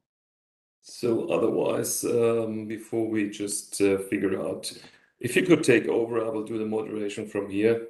That might be Okay, easier no problem. So first of all, I would like to thank you for giving us a chance to give you an insight of how we did the implementation for Lufthansa Airlines, for the Lufthansa Group. We thank you for that good cooperation in advance, giving us the insights we needed to do the implementation into an airline. We'd like to point out how we stepped into that issue. We'd like to give you an idea how we set up the system, how we had an idea how to implement those new concepts which came with a new fuel regulation. And we would like to show you a structured path through that implementation. So if you could show the first slide, please, the framework of the project. So the implementation process in an airline is most times triggered by the regulatory monitoring experts. In this regard, the Notice of Proposed Amendment of the 2016-06, the Fuel Planning and Management Regulation triggered the process. So we did a first impact assessment to see which policies, manuals, and training requirements are arising from that upcoming regulation. Accompanying approval process, standardized risk assessment is required. And to get all those issues organized in line, we set up a project and did a first scope definition. So next slide, please. Okay, thanks, Jens. It takes a little bit of delay because I realized in the previous page that it takes a while, but it will come in a few seconds, okay? Thank you so much. All right, so the next step for a kind of a project organization is we need to do a very detailed stakeholder analysis, since the rulemaking task 573 regarding the fuel policies is touching many disciplines in flight operations. As you can see on the pictogram on the right hand side, we have the flight ops, we have the pilots, we have the training department, the fuel efficiency guys playing a big role. In regard to the airports, the en route alternates we just discussed before the break. We have the rule documentation department, the dispatch department, and so on. And all those departments needed to be coordinated to have a smooth implementation. For that, a vital stakeholder management is crucial to get all the departments and disciplines in line. So we set up a steering board to do the operational coordination and a review board in the management level to have an up-to-date view about the implementation status. Next, please. As we are talking about up-to-date, extremely necessary is a timeline which was set up very in advance, because you have all those departments, all those products needed to be aligned. We have heard about one question arising from an audience about implementation date for the flight planning software. You see on the bottom line the process. According the flight planning software, we need to arrange all those processes, updating the manuals, drafting the policies, which are the baseline for the training, which needs to be arranged afterwards. And furthermore, we have to propose the risk assessment and the manuals for approval for the competent authority. So all those processes, all those developments need to be adjusted to each other, which is quite, as you can see, like a big puzzle. And we hope we will cross the line at the end of October with all the things said and done. Thank you very much. Next, please. So how did we step into it? As we heard at the beginning of this webinar, the regulatory issue was an update of the fuel policies in regard to have this umbrella concept. So we needed to find out what is the concept behind the regulations which were provided to the operators. We decided to see the regulation, interpreted the regulation, and evaluated what is behind. So we drafted the operator's concept, and from that we elaborated our own policies, which are now just about to be drafted in the manuals. So the way how we did it is a kind of reverse engineering. We looked into what is the idea behind the regulation from the authority to get an idea how we can manage those policies into our operation. And as we said at the beginning of this webinar, all those issues, safety, efficiency, and compliance need to be reflected in this. Next, please. To step into details, what did we do? We went through certain development steps. First of all, we took the regulation. We did a structured analysis of what kind of areas are touched by this regulation update. We did a structured approach. Based on that, step by step, we went through those areas and drafted the policies which were required to update the manuals. We elaborated a blueprint, which was the baseline for the update of policies. And then the Lufthansa manuals were put against those blueprints with a gap analysis to see where the changes were needed. And finally, the flight ops experts did the update of the manuals. So this is how the way Lufthansa developed the manuals from the baseline, from the concept from the regulator up to the information which are given to the operational personnel like the pilots or the dispatchers. So next, please. The way forward. Actually, we are just about to contact our authority to get our approval. We are in the process of a risk assessment. We do the final drafting of the manuals, and to accompany the final drafting, to give the personnel an idea what is behind, because we're talking not about the regulation and purely new policies, but instead of that, we are talking about an entire concept.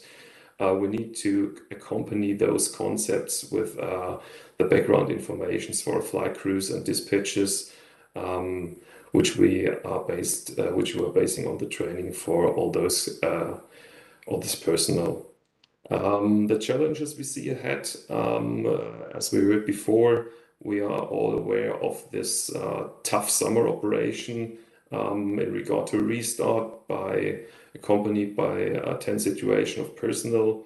So we see a tough challenge in accommodation of the training needs for the dispatchers as well for the pilots to get those trainings into the operational schedules in this phase of a demanding ramp up. Furthermore, the overlapping of the implementation of 2 rulemaking tasks being due at the 30th of October, giving us additional burden on that.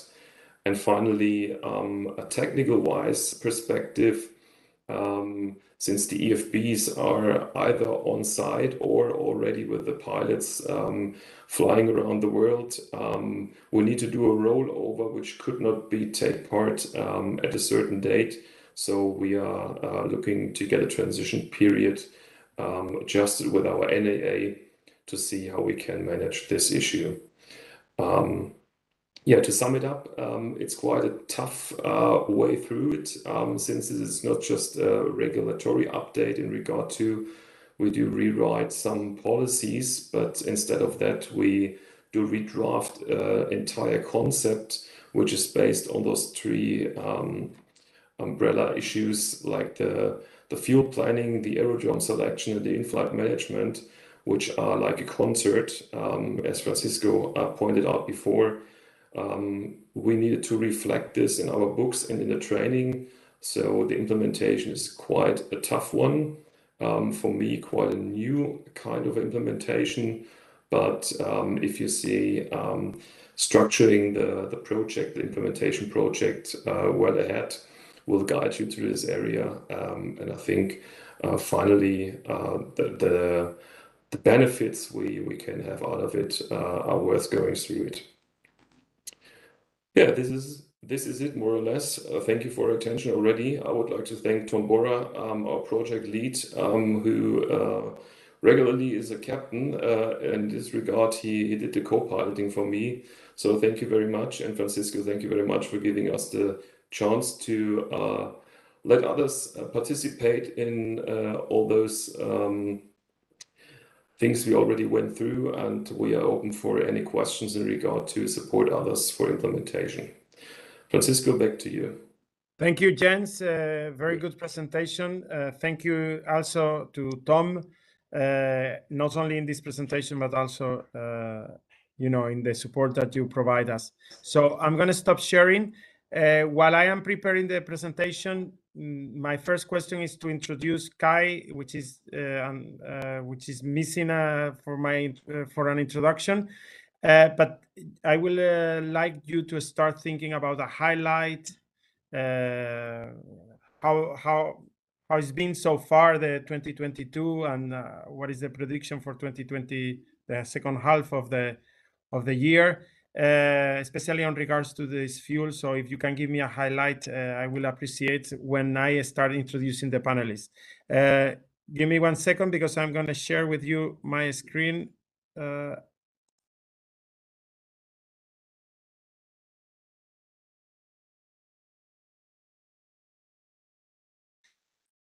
Okay, so we're going to move to the questions and answer. We are just spot on 15:15. We will deliver questions to you guys. Sometimes I will share my presentation, some other I don't.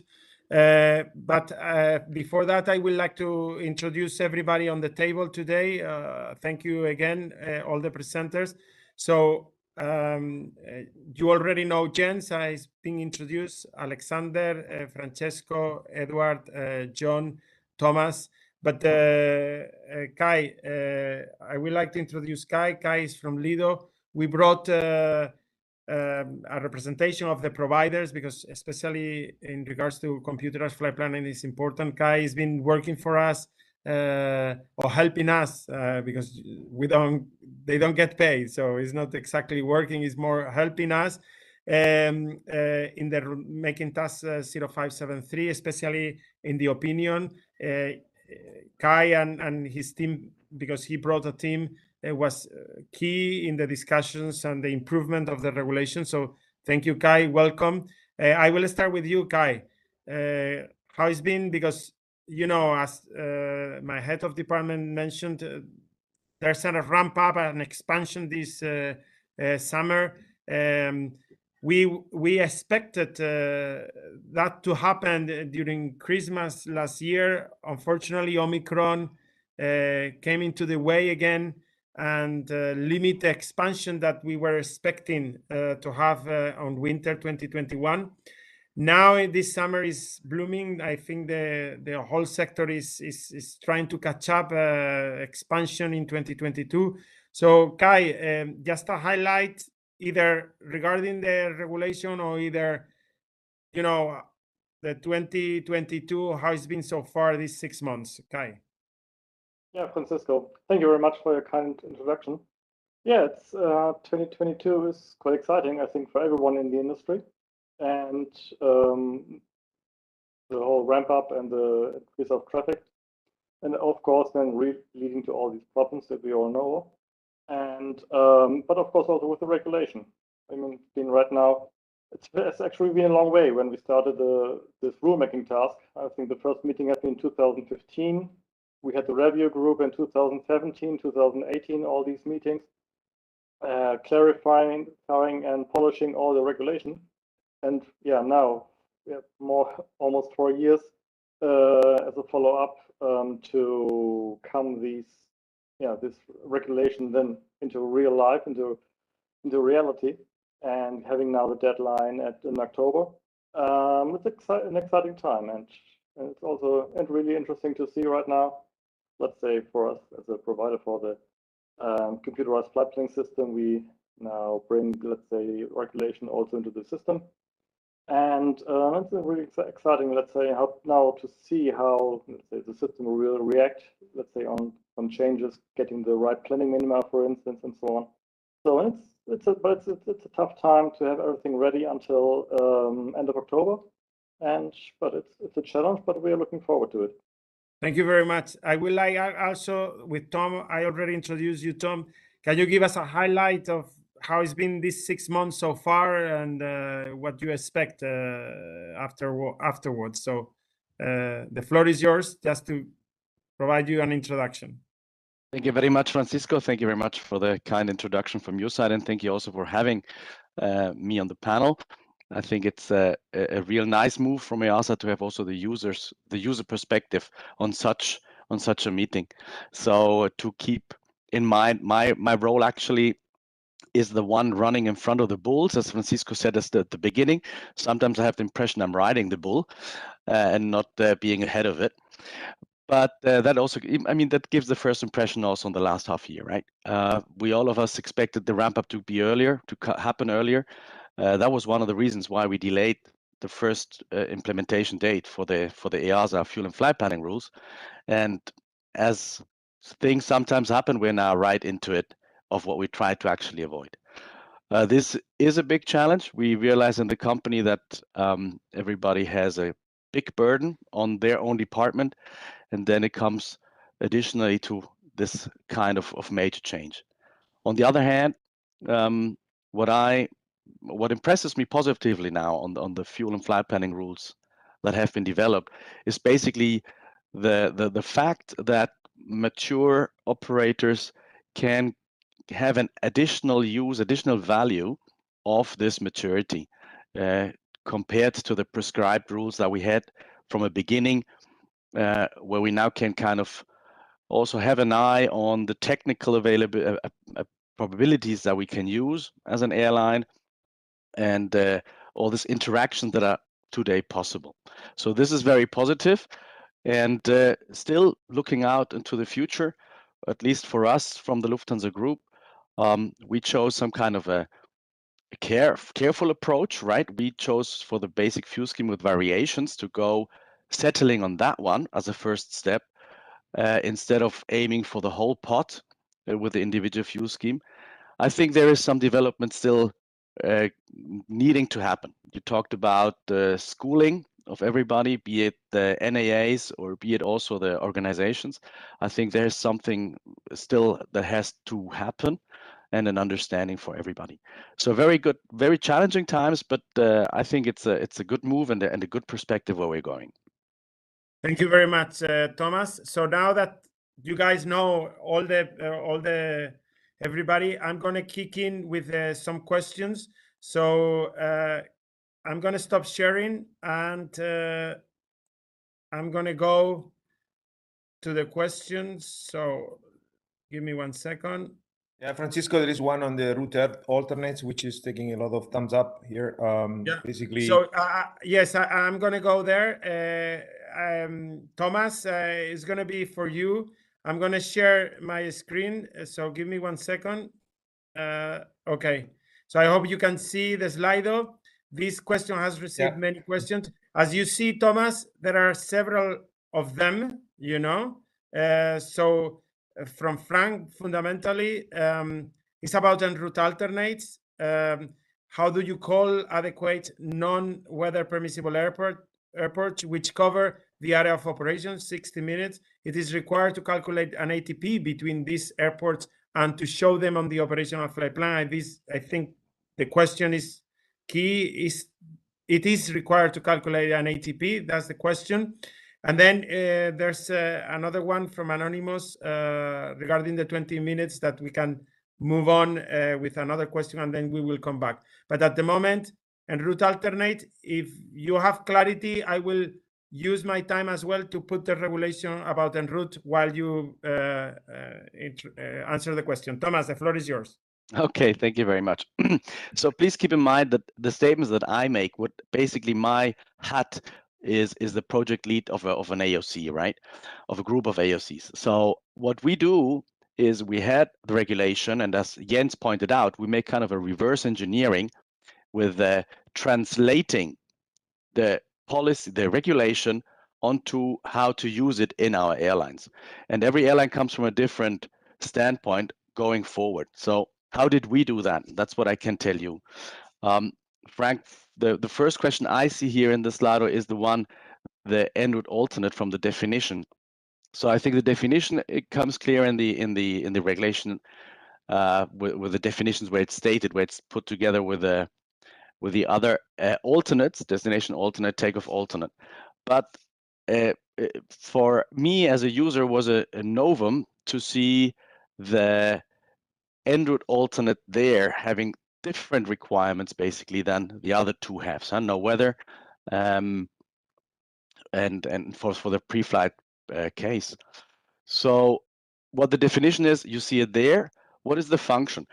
Remember, Francisco and Francesco, they refer to the ERA or to the adequate aerodromes, saying you do that once and you check it. You don't have to have the single one, all of them in your flight plan.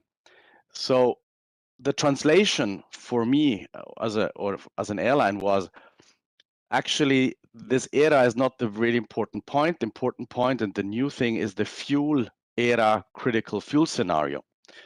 And there is an interaction between this kind of airports, the adequate aerodromes that you have within 60 minutes, which you know that you have them.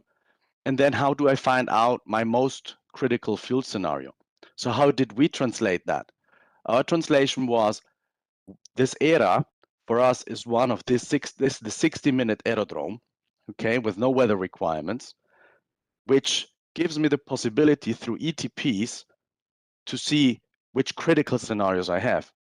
And then the one which has the biggest delta, I don't go into the detail here, but the one with the biggest requirement is this most critical scenario, which might or might not lead to a fuel ERA. So that is what the en route alternate, the importance of the en route alternate that it became to us. Would you like to add something there, Francesco? Francesco? No, Thomas. Thank you. I mean, there was the intent, of course. There was the required level of complexity to accompany this high performance-based regulation. Of course, is also challenging for the people that need to implement. But I guess that this goes into the package that only the most mature operators and authorities can actually benefit from the individual fuel scheme, and we just need to get used to it. And of course, from a regulator perspective, Thomas and all the others, the first year in the implementation will most certainly offer us some room for improvement, some hints and feedback, constructive feedback to refine the rules as they are implemented. So back to you. Thank you very much, Francesco. I see there's a comment from Norton, from Spencer Norton. So can I, John, can you promote Spencer Norton to panelist? Spencer was one of the rulemaking group members. His technical expertise out of knowledge, out of question. Spencer Norton is from IEG Group now. So I don't know if John, you can promote him to panelist. I don't know if you can hear me. Otherwise, Yeah, I will move on. I'm just doing it now. Okay, thank you. Might take a few seconds though. Francisco, maybe in the meantime, if you want, I can go for the second question Please, to put go in with ahead. the contingency fuel. Go ahead. Because this is very interesting. It took us a lot of discussions. The question I'm referring to, I don't know if everybody from you sees the slide, I'll read it quickly. Does the contingency fuel requirement sufficient for 20 minutes flying time mandate that the cost of weight to carry this fuel amount is added in order to facilitate an additional 20 minutes of flight time? Or is it merely an academic term to determine the fuel amount? So this one was a very interesting point, which one or other times always made it necessary for us to get the understanding to revert to the ICAO Doc 9976, as Francesco already mentioned in his statement an hour ago or so, to gain the whole big picture. And it was really helpful not only now for this question, but also for other issues. To this question, to put the short answer, our translation led to the point saying, no, the 20 minutes is a academic term to give you a reserve, an amount of reserve. Now, the 9976, if you go and read there about contingency fuels, you will realize that they talk about protection and unprotection of contingency fuels. And be careful not to mix it up with the term protection in EASA, because there is a term protecting final reserve fuel, which is something different. But if you read the 9976 protection issue, unprotection issue, you will realize that the fuel manual says, listen, both ways are fine. You can protect this fuel, for example, the 20 minutes, meaning you carry the fuel with it to have the 20 minutes available at the end of flight, or you don't. It is what you want to do. But you need to make sure that your pilots and your dispatchers understand what you're doing. So this is a very smart approach from my point of view, showing again the matureness of the system, right? It gives you the possibilities, if you have a mature system, to say, I can live with 20 minutes at the beginning of the flight, or saying, for any reason, operational segments or where you operate, no, I want it differently. Francisco, did I answer it with this?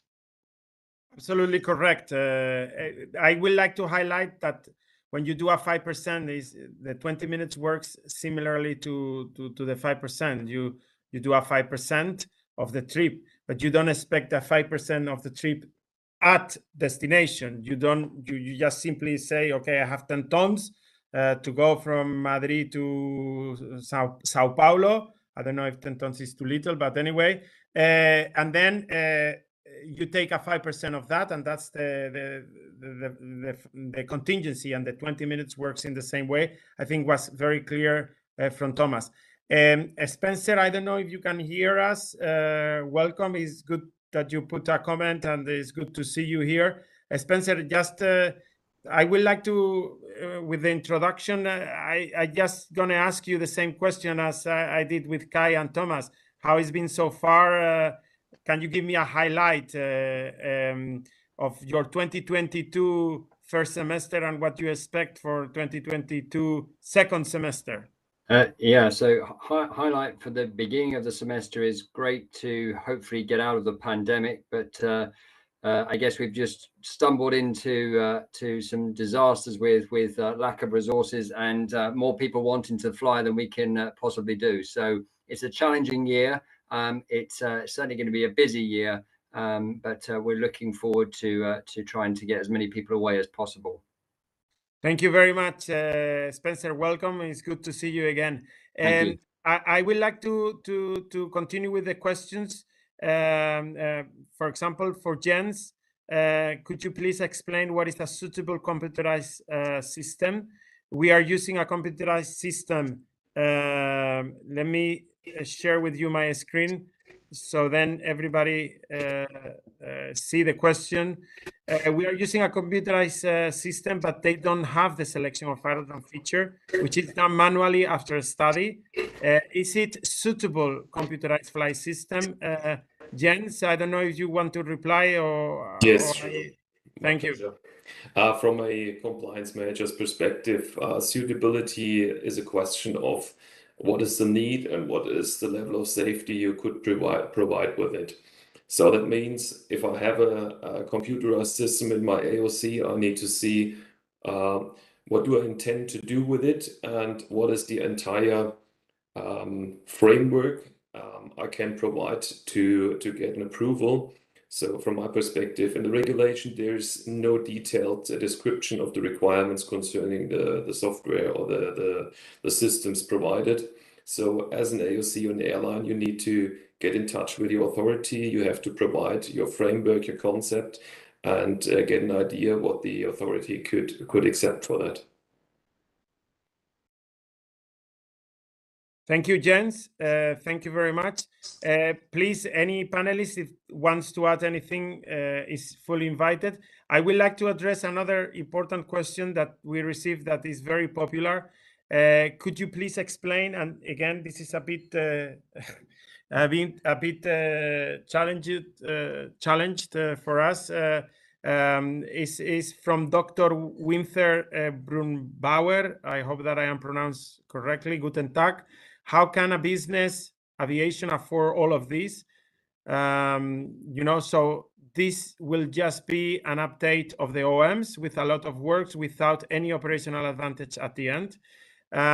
So first of all, as I highlighted, we are working on improve the implementation, but on top of that, I would like to say that if you are doing business as usual, the change shouldn't be too much burden, because if you are flying whatever you're flying today, whatever policy you are flying, those are covering the new regulation. So if you're going to do a basic fuel scheme with variation, the work shouldn't be too much.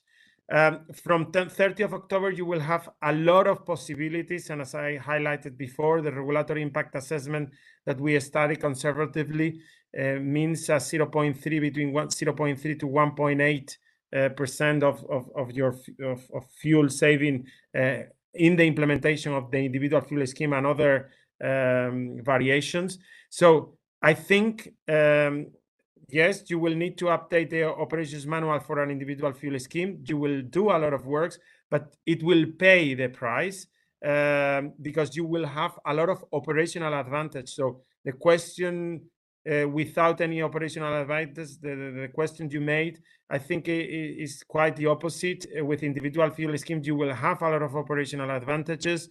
You will be able to be more flexible. And I think that flexibility, you will be able to increase, on one hand, the level of safety, but on the other hand, also to become more efficient in the fuel usage.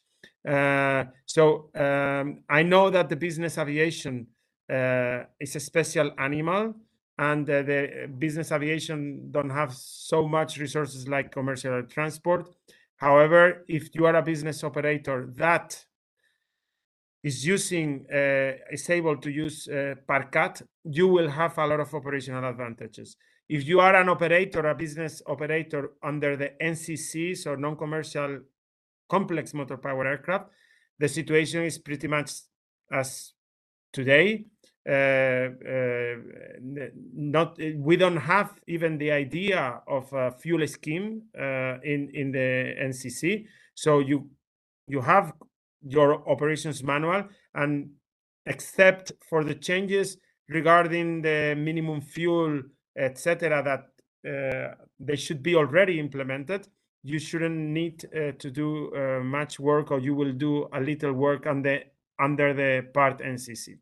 So thank you very much again, Mr. Winter, for this question. I will move on to another question. Give me 2 minutes. If anybody wants to answer any question, let me know. I am just checking now the other questions that we have.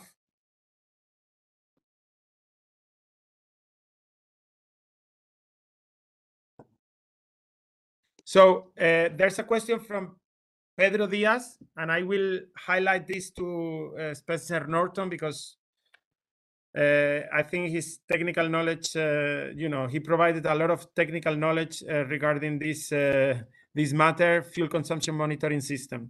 So the question from Pedro Diaz, Pedro, thank you very much, is can you provide some details about fuel consumption monitoring program? I'm going to highlight, it's a short question, question, but probably it requires a little bit a longer answer. So, Spencer, the floor is yours to answer about some details of the fuel consumption monitoring system.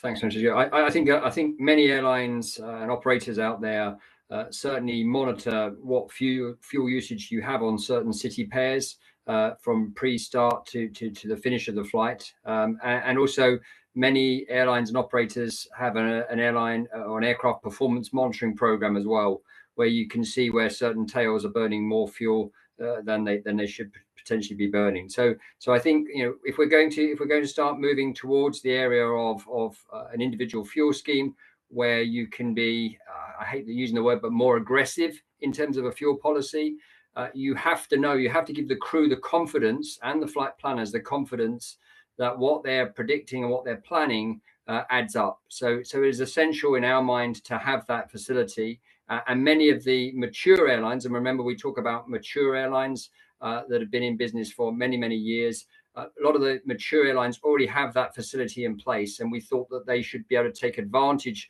of knowing exactly what their tails and city pairs fuel burn rates are. Thank you very much, Spencer. I would like to highlight that there's certain requirements or certain provisions that we have provided. The fuel consumption monitoring program, as I said, is not required for basic fuel scheme. And then for variation, it's only requiring very specific variations. But it is fully required and mandatory under the individual fuel scheme. I would like to highlight that we have an AMC regarding this matter. Is the AMC 8 cutoff PMPA 181. And, we highlight the fact that it needs to be data-driven. This is obvious. But then we kind of provide certain requirements, for example, data transparency and verification in order for the authority to be able to oversee, but also internally for the airline. Statistics are required as well as part of the fuel consumption monitoring system. Obviously, the 2 years of data, the famous 2 years of data, is something that out of question that is being done throughout the regulation. So I hope that we are kind of answering the question from Pedro. Francisco, if I may, I think somebody asked the question of why 2 years. And I recall in the rulemaking group, we discussed that gets you 2 seasons, a winter and a summer season, 2 of those in a data set to give you that comprehensive data set. So that was the reason for the 2 years. Yeah, and 2 years of data also, we transpose, let's say, from the contingency today to the statistical contingency fuel. So under cutoff PMPA 150, there's already a requirement on the contingency regarding 2 years. And I think 2 years has been, in some other parts of the regulation, the 2 years is it's kind of a number used.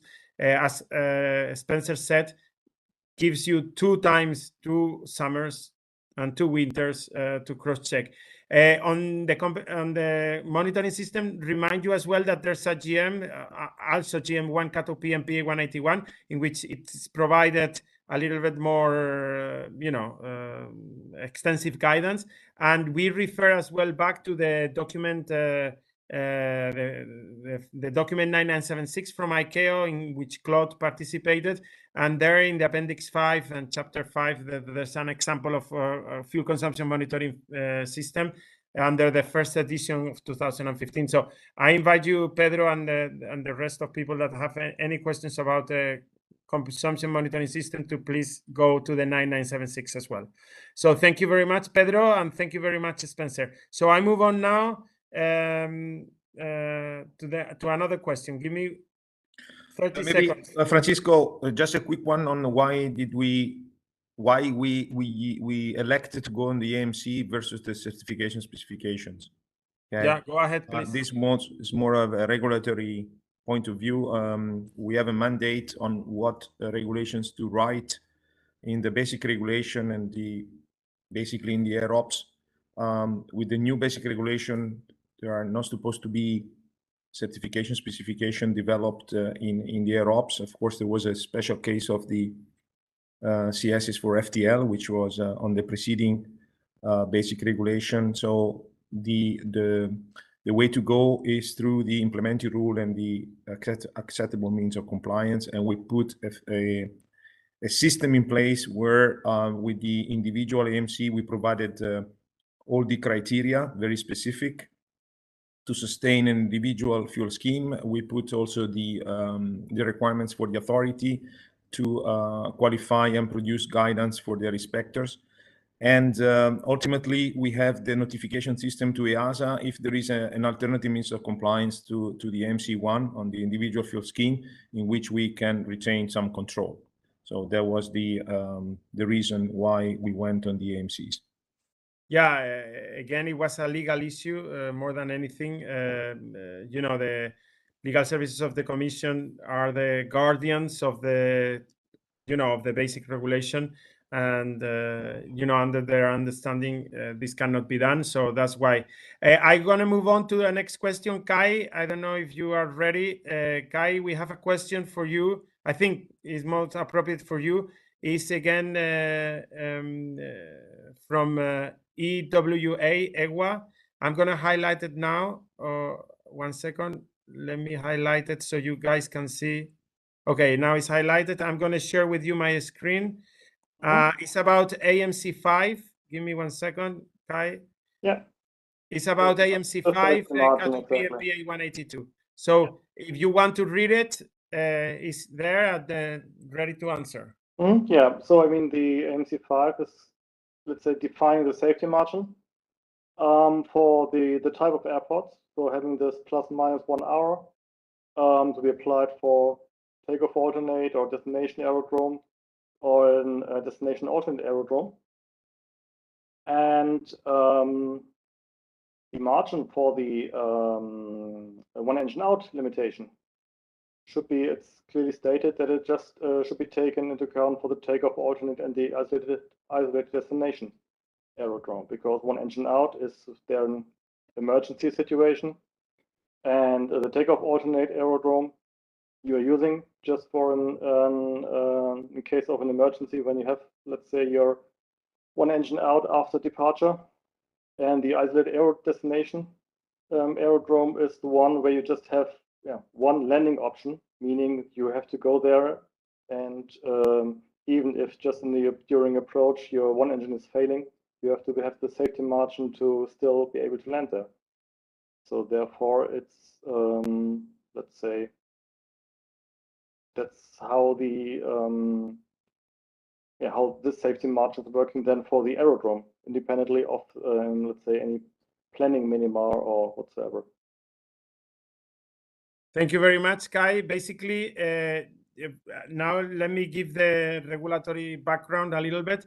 So we have an AMC5, CATO PMPA 185, that is detailing the requirements for the safety margin, while the AMC8 is detailing a variation not about the time frame, but also about the altitude, you know, about how much altitude, how much margin from the minima you need to take.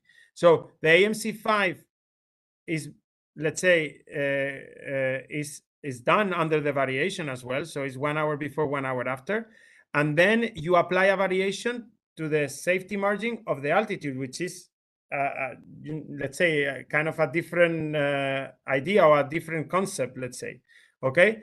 And so you need to combine the AMC5, because you are not doing a variation to the safety margin for meteorological condition, the 1 hour before, 1 hour after, and you combine the AMC5 with the AMC8, in which in the altitude, you take the appropriate safety margin, detailing AMC8, if you want to use the AMC8. If you want to use the normal basic fuel scheme, or if you want to use another variation like you have in the AMC 9, which is even more aggressive than the AMC 8. So I hope it's clear the difference between the two concepts, and that you are using a basic fuel scheme for the safety margin, because there's no variation here. There's no McDonald's menu for you to apply. So if you want to apply a difference of 1 hour and 1 hour before, 1 hour after, then you will need to do an individual fuel scheme. And then the other thing is the safety margin on regards of the altitude on the minima. And here you have many, well, at least 2 variations in AMC 8 and in AMC 9. I hope it's clear. I'm going to move on. I'm going to stop sharing. And please, especially my EASA colleagues, Edward and Francesco, if you have and you see any question, let me know, okay?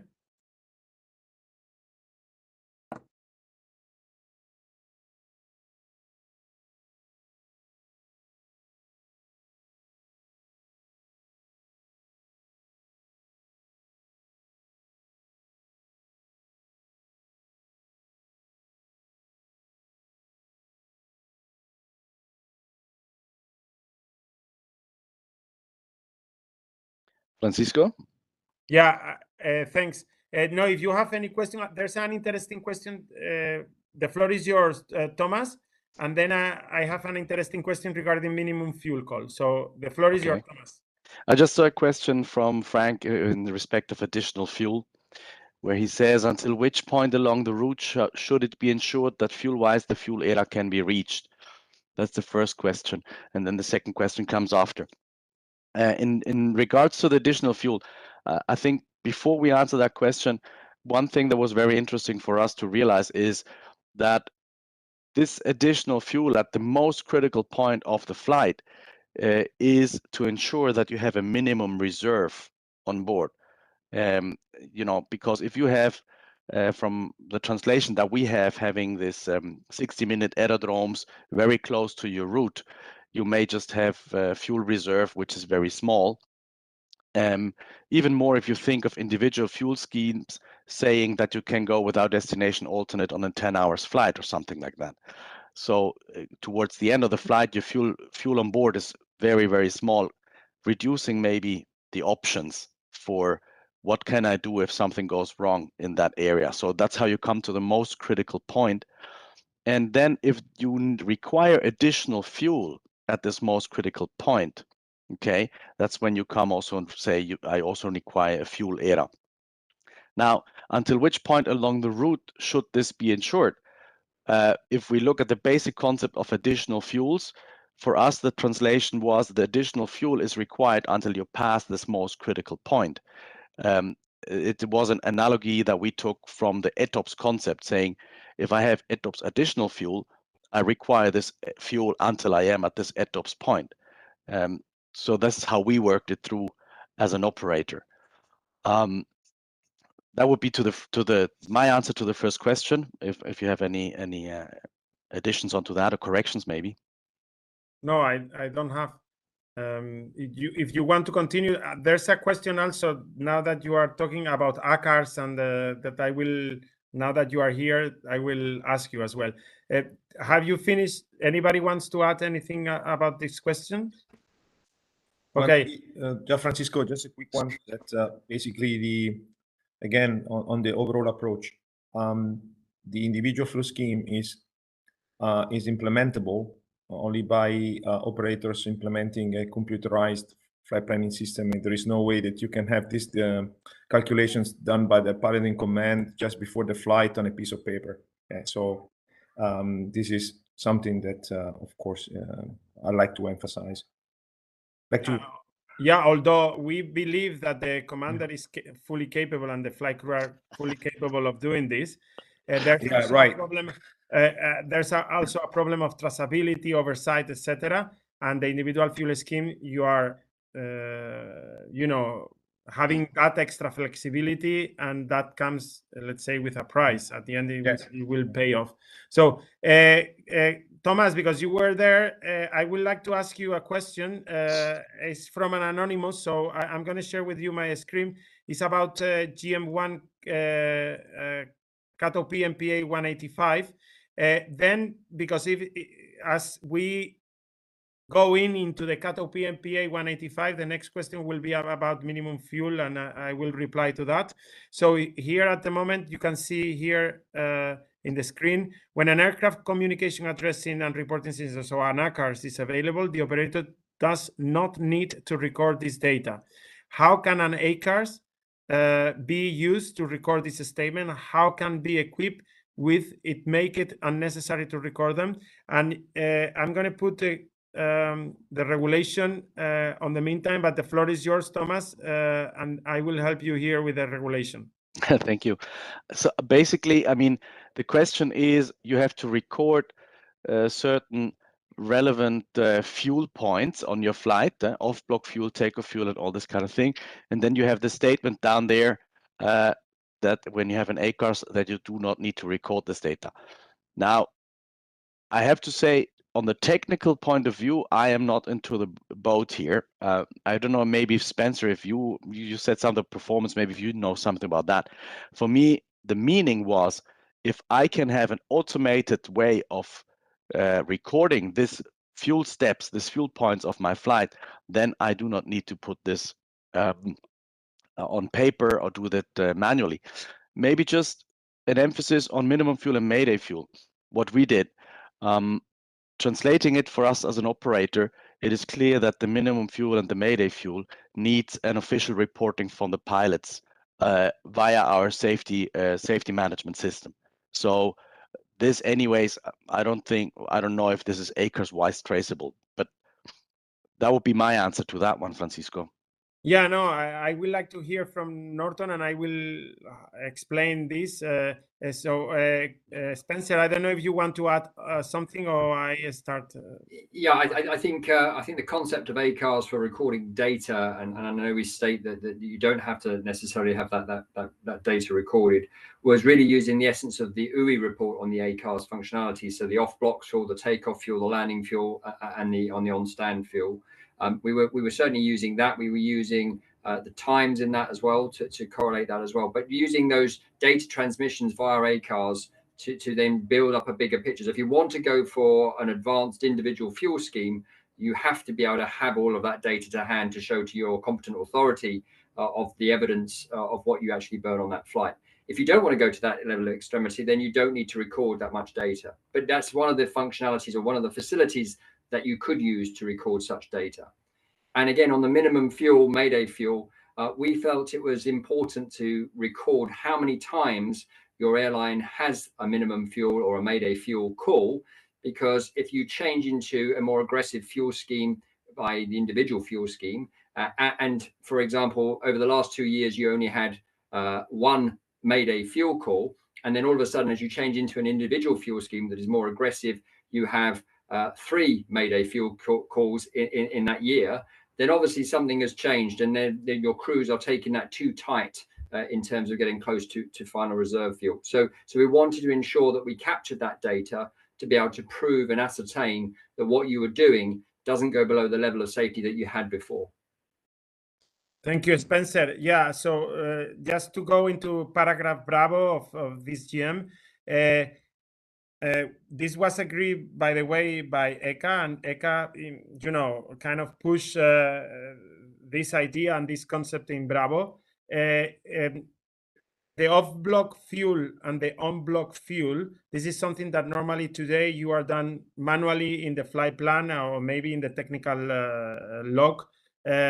This can be substituted, and that's what it says, that if you have an ACAR system or a similar system that, and again, it's a GM, that can substitute, you don't need to mandate to your pilots to do the off-block and on-fuel. The same with the touchdown fuel, it can be recorded automatically. And then the takeoff fuel, if it's recorded, can be recorded automatically through the ACARS, no? And these important elements are point of data that can help you. With the minimum fuel and Mayday fuel, especially for the Mayday, this is a mandatory occurrence reporting for us in this regulation. You know, when we are talking about this regulation, it can be substituted through an ACARS. Difficult to do it, but for example, with the relevant safety information if you have a flight monitoring or flight watch, probably this may be done automatically, or the operator may have knowledge about it. However, at the end of the day, there's a occurrence reporting, which is above this GM, in which you will need to file an ASR, an air safety report, etc. So I would like to go to a question, an interesting question. Let me clean up this question. Let's remove the filter. And it's about a question of minimum fuel and what are the requirements needed on the ATS part, so on the ATM. Okay, I don't know if anybody can highlight it to me, because anyway, so if John, okay, here, what are the requirements for ATC if minimum fuel is declared? From Barbara, thank you very much for your question.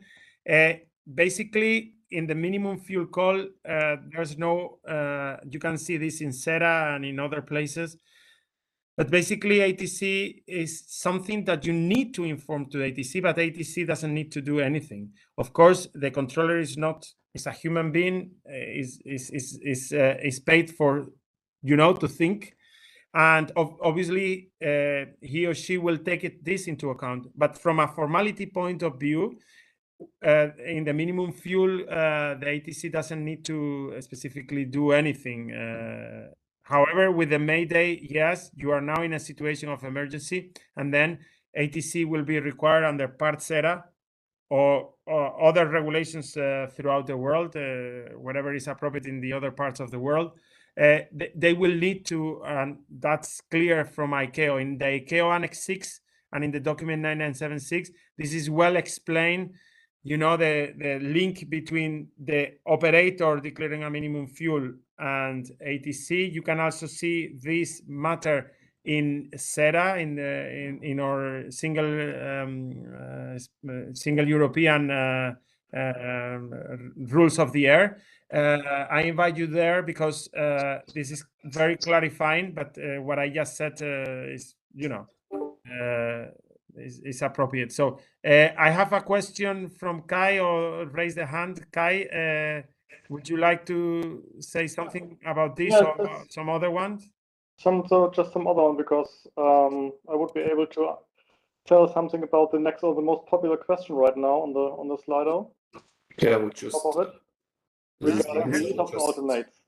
I would just add something for the minimum fuel. Okay, then Jens, please go ahead. Yeah, Francisco, as you were talking about the expectation towards ATC, since the minimum fuel is accompanied in the new fuel concept, from a pilot's perspective, there would be the expectation that ATC will be aware of the situation and gives more information for the pilot to do some forecast and work in saving his final reserve. So the expectation would be that there might be a more detailed information flow to this certain flight. So just to give an idea towards those ones asking that question, this is one issue I would expect at that very certain point. Yeah, again, Jens, I mean, we are paying the controller to think. One thing is what it is kind of mandatory from a regulatory point of view, and another thing is the intent of the minimum fuel and why ICAO intended to create this minimum fuel call in order to advise the ATC, and it was a request from the ATM panel to do something about it, and that, as I said, the controller is not found with a Mayday call out of the blue with no expectation. So if the controller is intelligent, and we pay them to be intelligent and to be a human being, not a computer, when somebody declares a minimum fuel, I think from a situational awareness point of view, this will be kind of a, food for thought, no, for him or for her. Kai, I don't want to interrupt you, so the floor is yours, because you wanted to say something, Kai. Yeah, when I saw that currently the ETOPS alternate question has been voted to be on top right now, I didn't want to miss that. Yeah, of course. Say something about that. And please. The answer is you can't compare this. And all these are, it could be, yes, it could be the same airport, but these are the airports have different roles. I mean, the airport as an ETOPS alternate is the one where you're going to divert when you're in the extended area outside your 60 minutes or your threshold time defined for your aircraft. And there you're having a different requirements to this airport, especially with regard to the fuel requirement to go there as the fuel era critical scenario. So with the fuel era critical scenario, you have to go there anytime on anywhere on the route. You have to go there, hold for 50 minutes, and then approach and land. While for the ETOPS alternate, when you're in the extended area, you have to go. You have additional safety margins or contingency fuels. You have to consider the wind factor. You have to icing, for instance, or APU consumption, and so on and so on. So the requirement for these airports are completely different. So one airport could be an ETOPS alternate and could be also a fuel era aerosol critical scenario, but it's not mandatory that they are the same. Thank you very much, Kai. I mean, we are running to the end. Because I am presenting and at the same time trying to look at the questions, I couldn't read some of them. I see something about additional fuel, another from iCars. Very quickly, I see one, which is this one. Again, if somebody from the panelists would like to reply, I think we have time for one or two more questions, not more than that. Is there an EASA requirement for the fuel monitoring system, whether it should be computerized or any specific criteria? This has already been answered. There's an AMC only for individual fuel scheme, and there's a GM about it, and more information on the document 9976. So I move on. I would like to go to the panelists because I think we have one more question, and then Francisco. Yeah, go ahead. Francisco, we have the one on the communication part, and here the communication equipment with this dual independent system, okay? And of course here there is also a GM associated to the use of for individual fuel scheme of the communication systems is GM3 to cut up MPA 180, where we give also some examples of what it means. For instance, if you fly over oceanic or remote areas without VHF coverage, of course, you need to have an HF or a SATCOM, okay? And also if your ACARS is hooked up to one of these two, of course, if you consider the ACARS as an independent system and you compare it with the SATCOM, if the ACARS is based on SATCOM, the two are not independent. So this is the spirit of the norm, and the demonstration of independence is on the operator to provide the authority. I think that Jens wants to say something. I wanted to add to another question. Go ahead, Jens. Yeah. Go ahead. Last question, because we need to start closing. This is a very, very short one, but I think that's crucial to mention it. There is a question, someone just making sure about the necessity of 3% fuel era just being adequate and not weather permissible. I think this is a misunderstanding. The fuel eras are the functional ones that need to be weather permissible. This is the baseline of this idea between the eras and the fuel eras. So the fuel eras, all those eras having a function, need to be weather permissible. So the 3% fuel era needs to be adequate and furthermore needs to be weather permissible.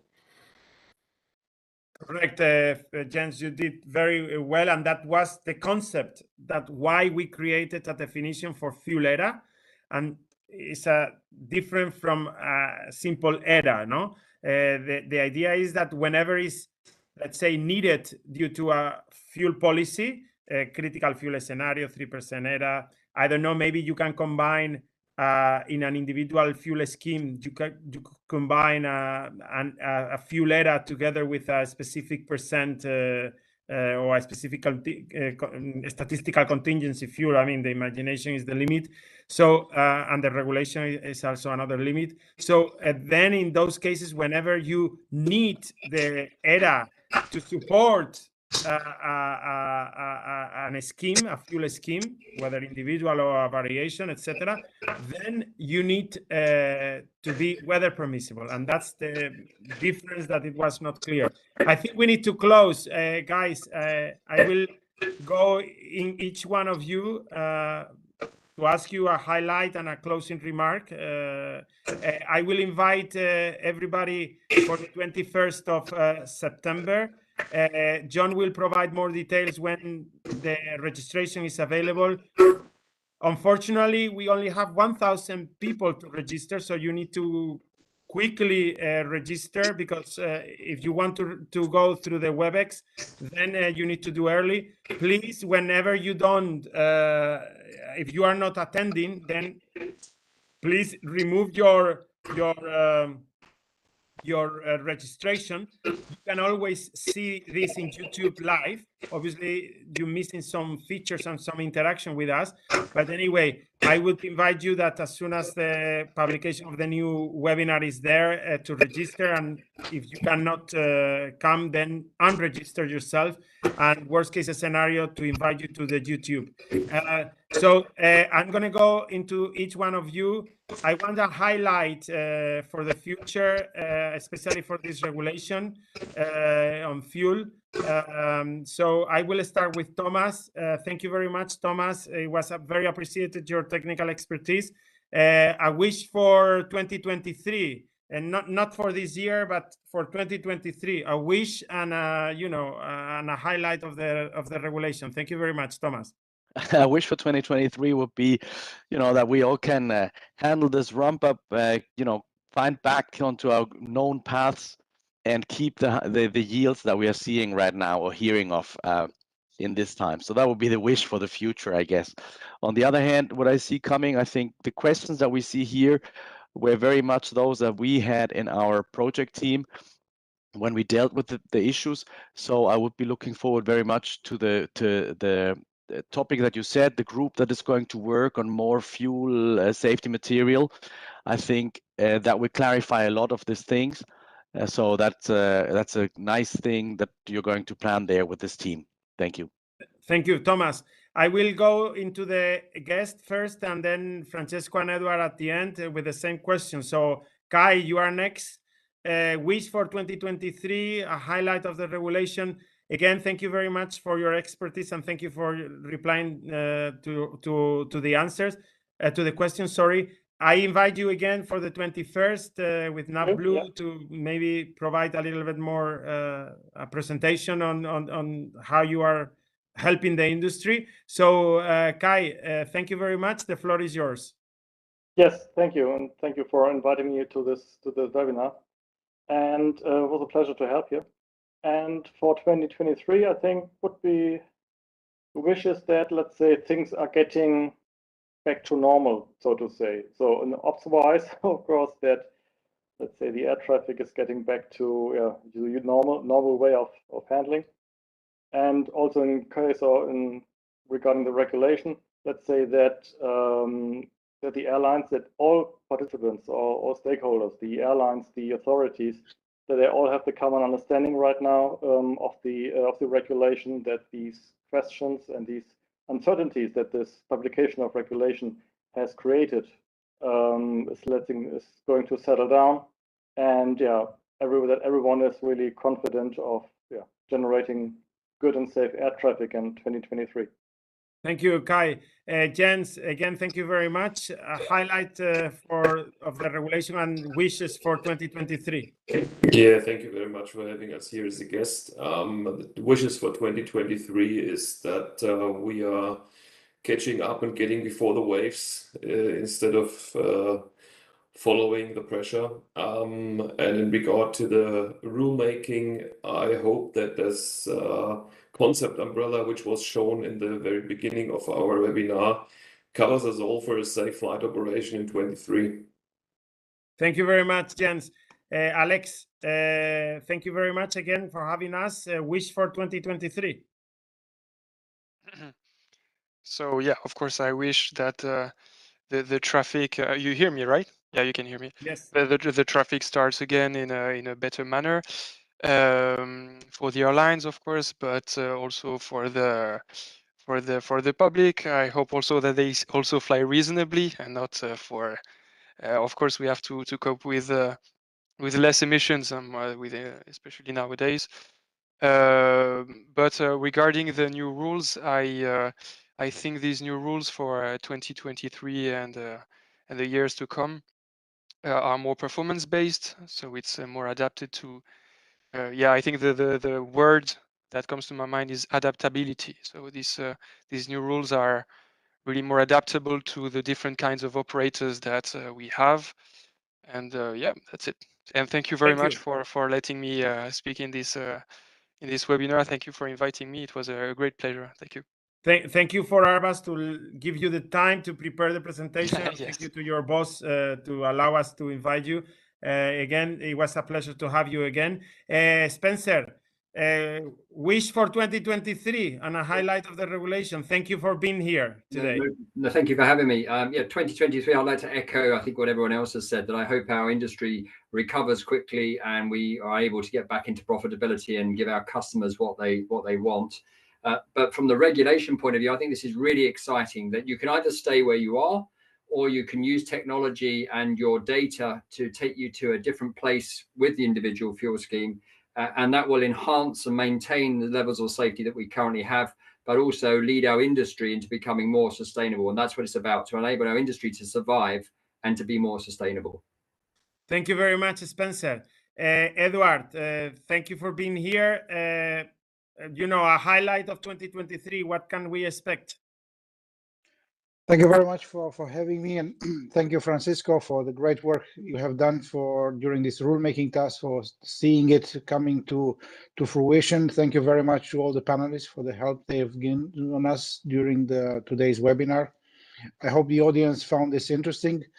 In terms of looking to the future, I think leaving a crisis like this one going to waste and not learning from it would be something unpardonable. And I would like us that in 2023 we'll have the time to reflect on what is here to be retained and how we are making our systems more resilient. And I think the work being done with this particular rulemaking task is a good move in that direction, by giving flexibility, making sure that we are using data in a way that is conducive to better efficiency, better environmental performance, and without compromising safety. So having the winning trio in that sense. So this should be one of the leitmotifs in regulating in the future, regulating with added value, not only from a pure safety perspective, but from all the others. So that is what I'm looking forward to not only to recover and get back to normal, but recover and getting better at what we're doing. Thank you very much, Edward. I will finish with the chair of the rulemaking task, Francesco. Your role was very important, and you deserve the success of this regulation. Thank you for being in the chair there, and that's why I wanted to conclude with you. Francesco, wish for 2023, and thank you again. Thanks to you, Francisco. My wish for 2023 is that we see operators and authorities taking advantage of this regulation together. And my plea is for the leading operators to walk hand in hand with their authority inspectors to make them understand what they want to achieve, how they want to achieve it. And this will be a virtuous circle that will probably every other authorities could benefit from when we discuss again this regulation with our stakeholders in 2023, hopefully. Thank you, Francesco. Thank you, all of you guys. For me, the wish of 2023, this is really done. We spent many hours, and the main purpose, it was safety. I know that it may sound contradicting to some of you guys, safety and then efficiency or reduction in the fuel, but the intent of this regulation, and we will work 24/7 from today and continue in 2023 to monitor the implementation of this regulation. We want more fuel in those days that there was problem, and for the other days, Cabo K, no delays, etc. we think that there's a gap to improve the efficiency there and be more environmental friendly. So my wish is that we improve safety in 2023 with the implementation of this regulation. John, thank you very much for all the support and being able to and give us the possibility to do this webinar. And the floor is yours to close. Thank you. Fantastic. Thanks, Francisco, Edward, Francesco too, and the all the panelists. Much appreciated for all of your support and fantastic webinar and material that you put together. Thanks to the audience for all their engagement. Just some couple of really last ones. So just to follow up from what Francisco was saying, is if you do register for the next webinar and then find you can't join, the easiest thing is just you'll have my email address from the invitation. Just drop me an email and tell me you can't join. I'll then deregister you in the system to free up the space, but then you'll stay on the mailing list for the event and you'll get all the links and the material, and that way you won't miss anything. So I would say the easiest thing is just to drop me an email. Just to remind you, all of the material will be posted on the event page and we will email you everything once everything's there.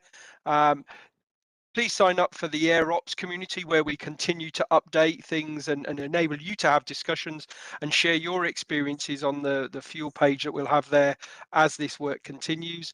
And then finally, just in terms of the follow-up and other things we've got going on, we have the 13th to the 15th of September as a physical event, particularly aimed at safety managers and operational managers, our Safe 360 conference, talking about what are the safety issues that then feeds into the European Safety Plan and our follow-up actions that we have on safety. So please sign up for that. Again, if you go to Safe 360 in September on the EASA event page, you'll find that I actually dropped it in the chat a little bit earlier. So thanks very much, and yeah, have a great rest of your day, and we look forward to seeing you at the next event. Thank you. Bye, everybody. Bye-bye. Bye. Thank you. Bye.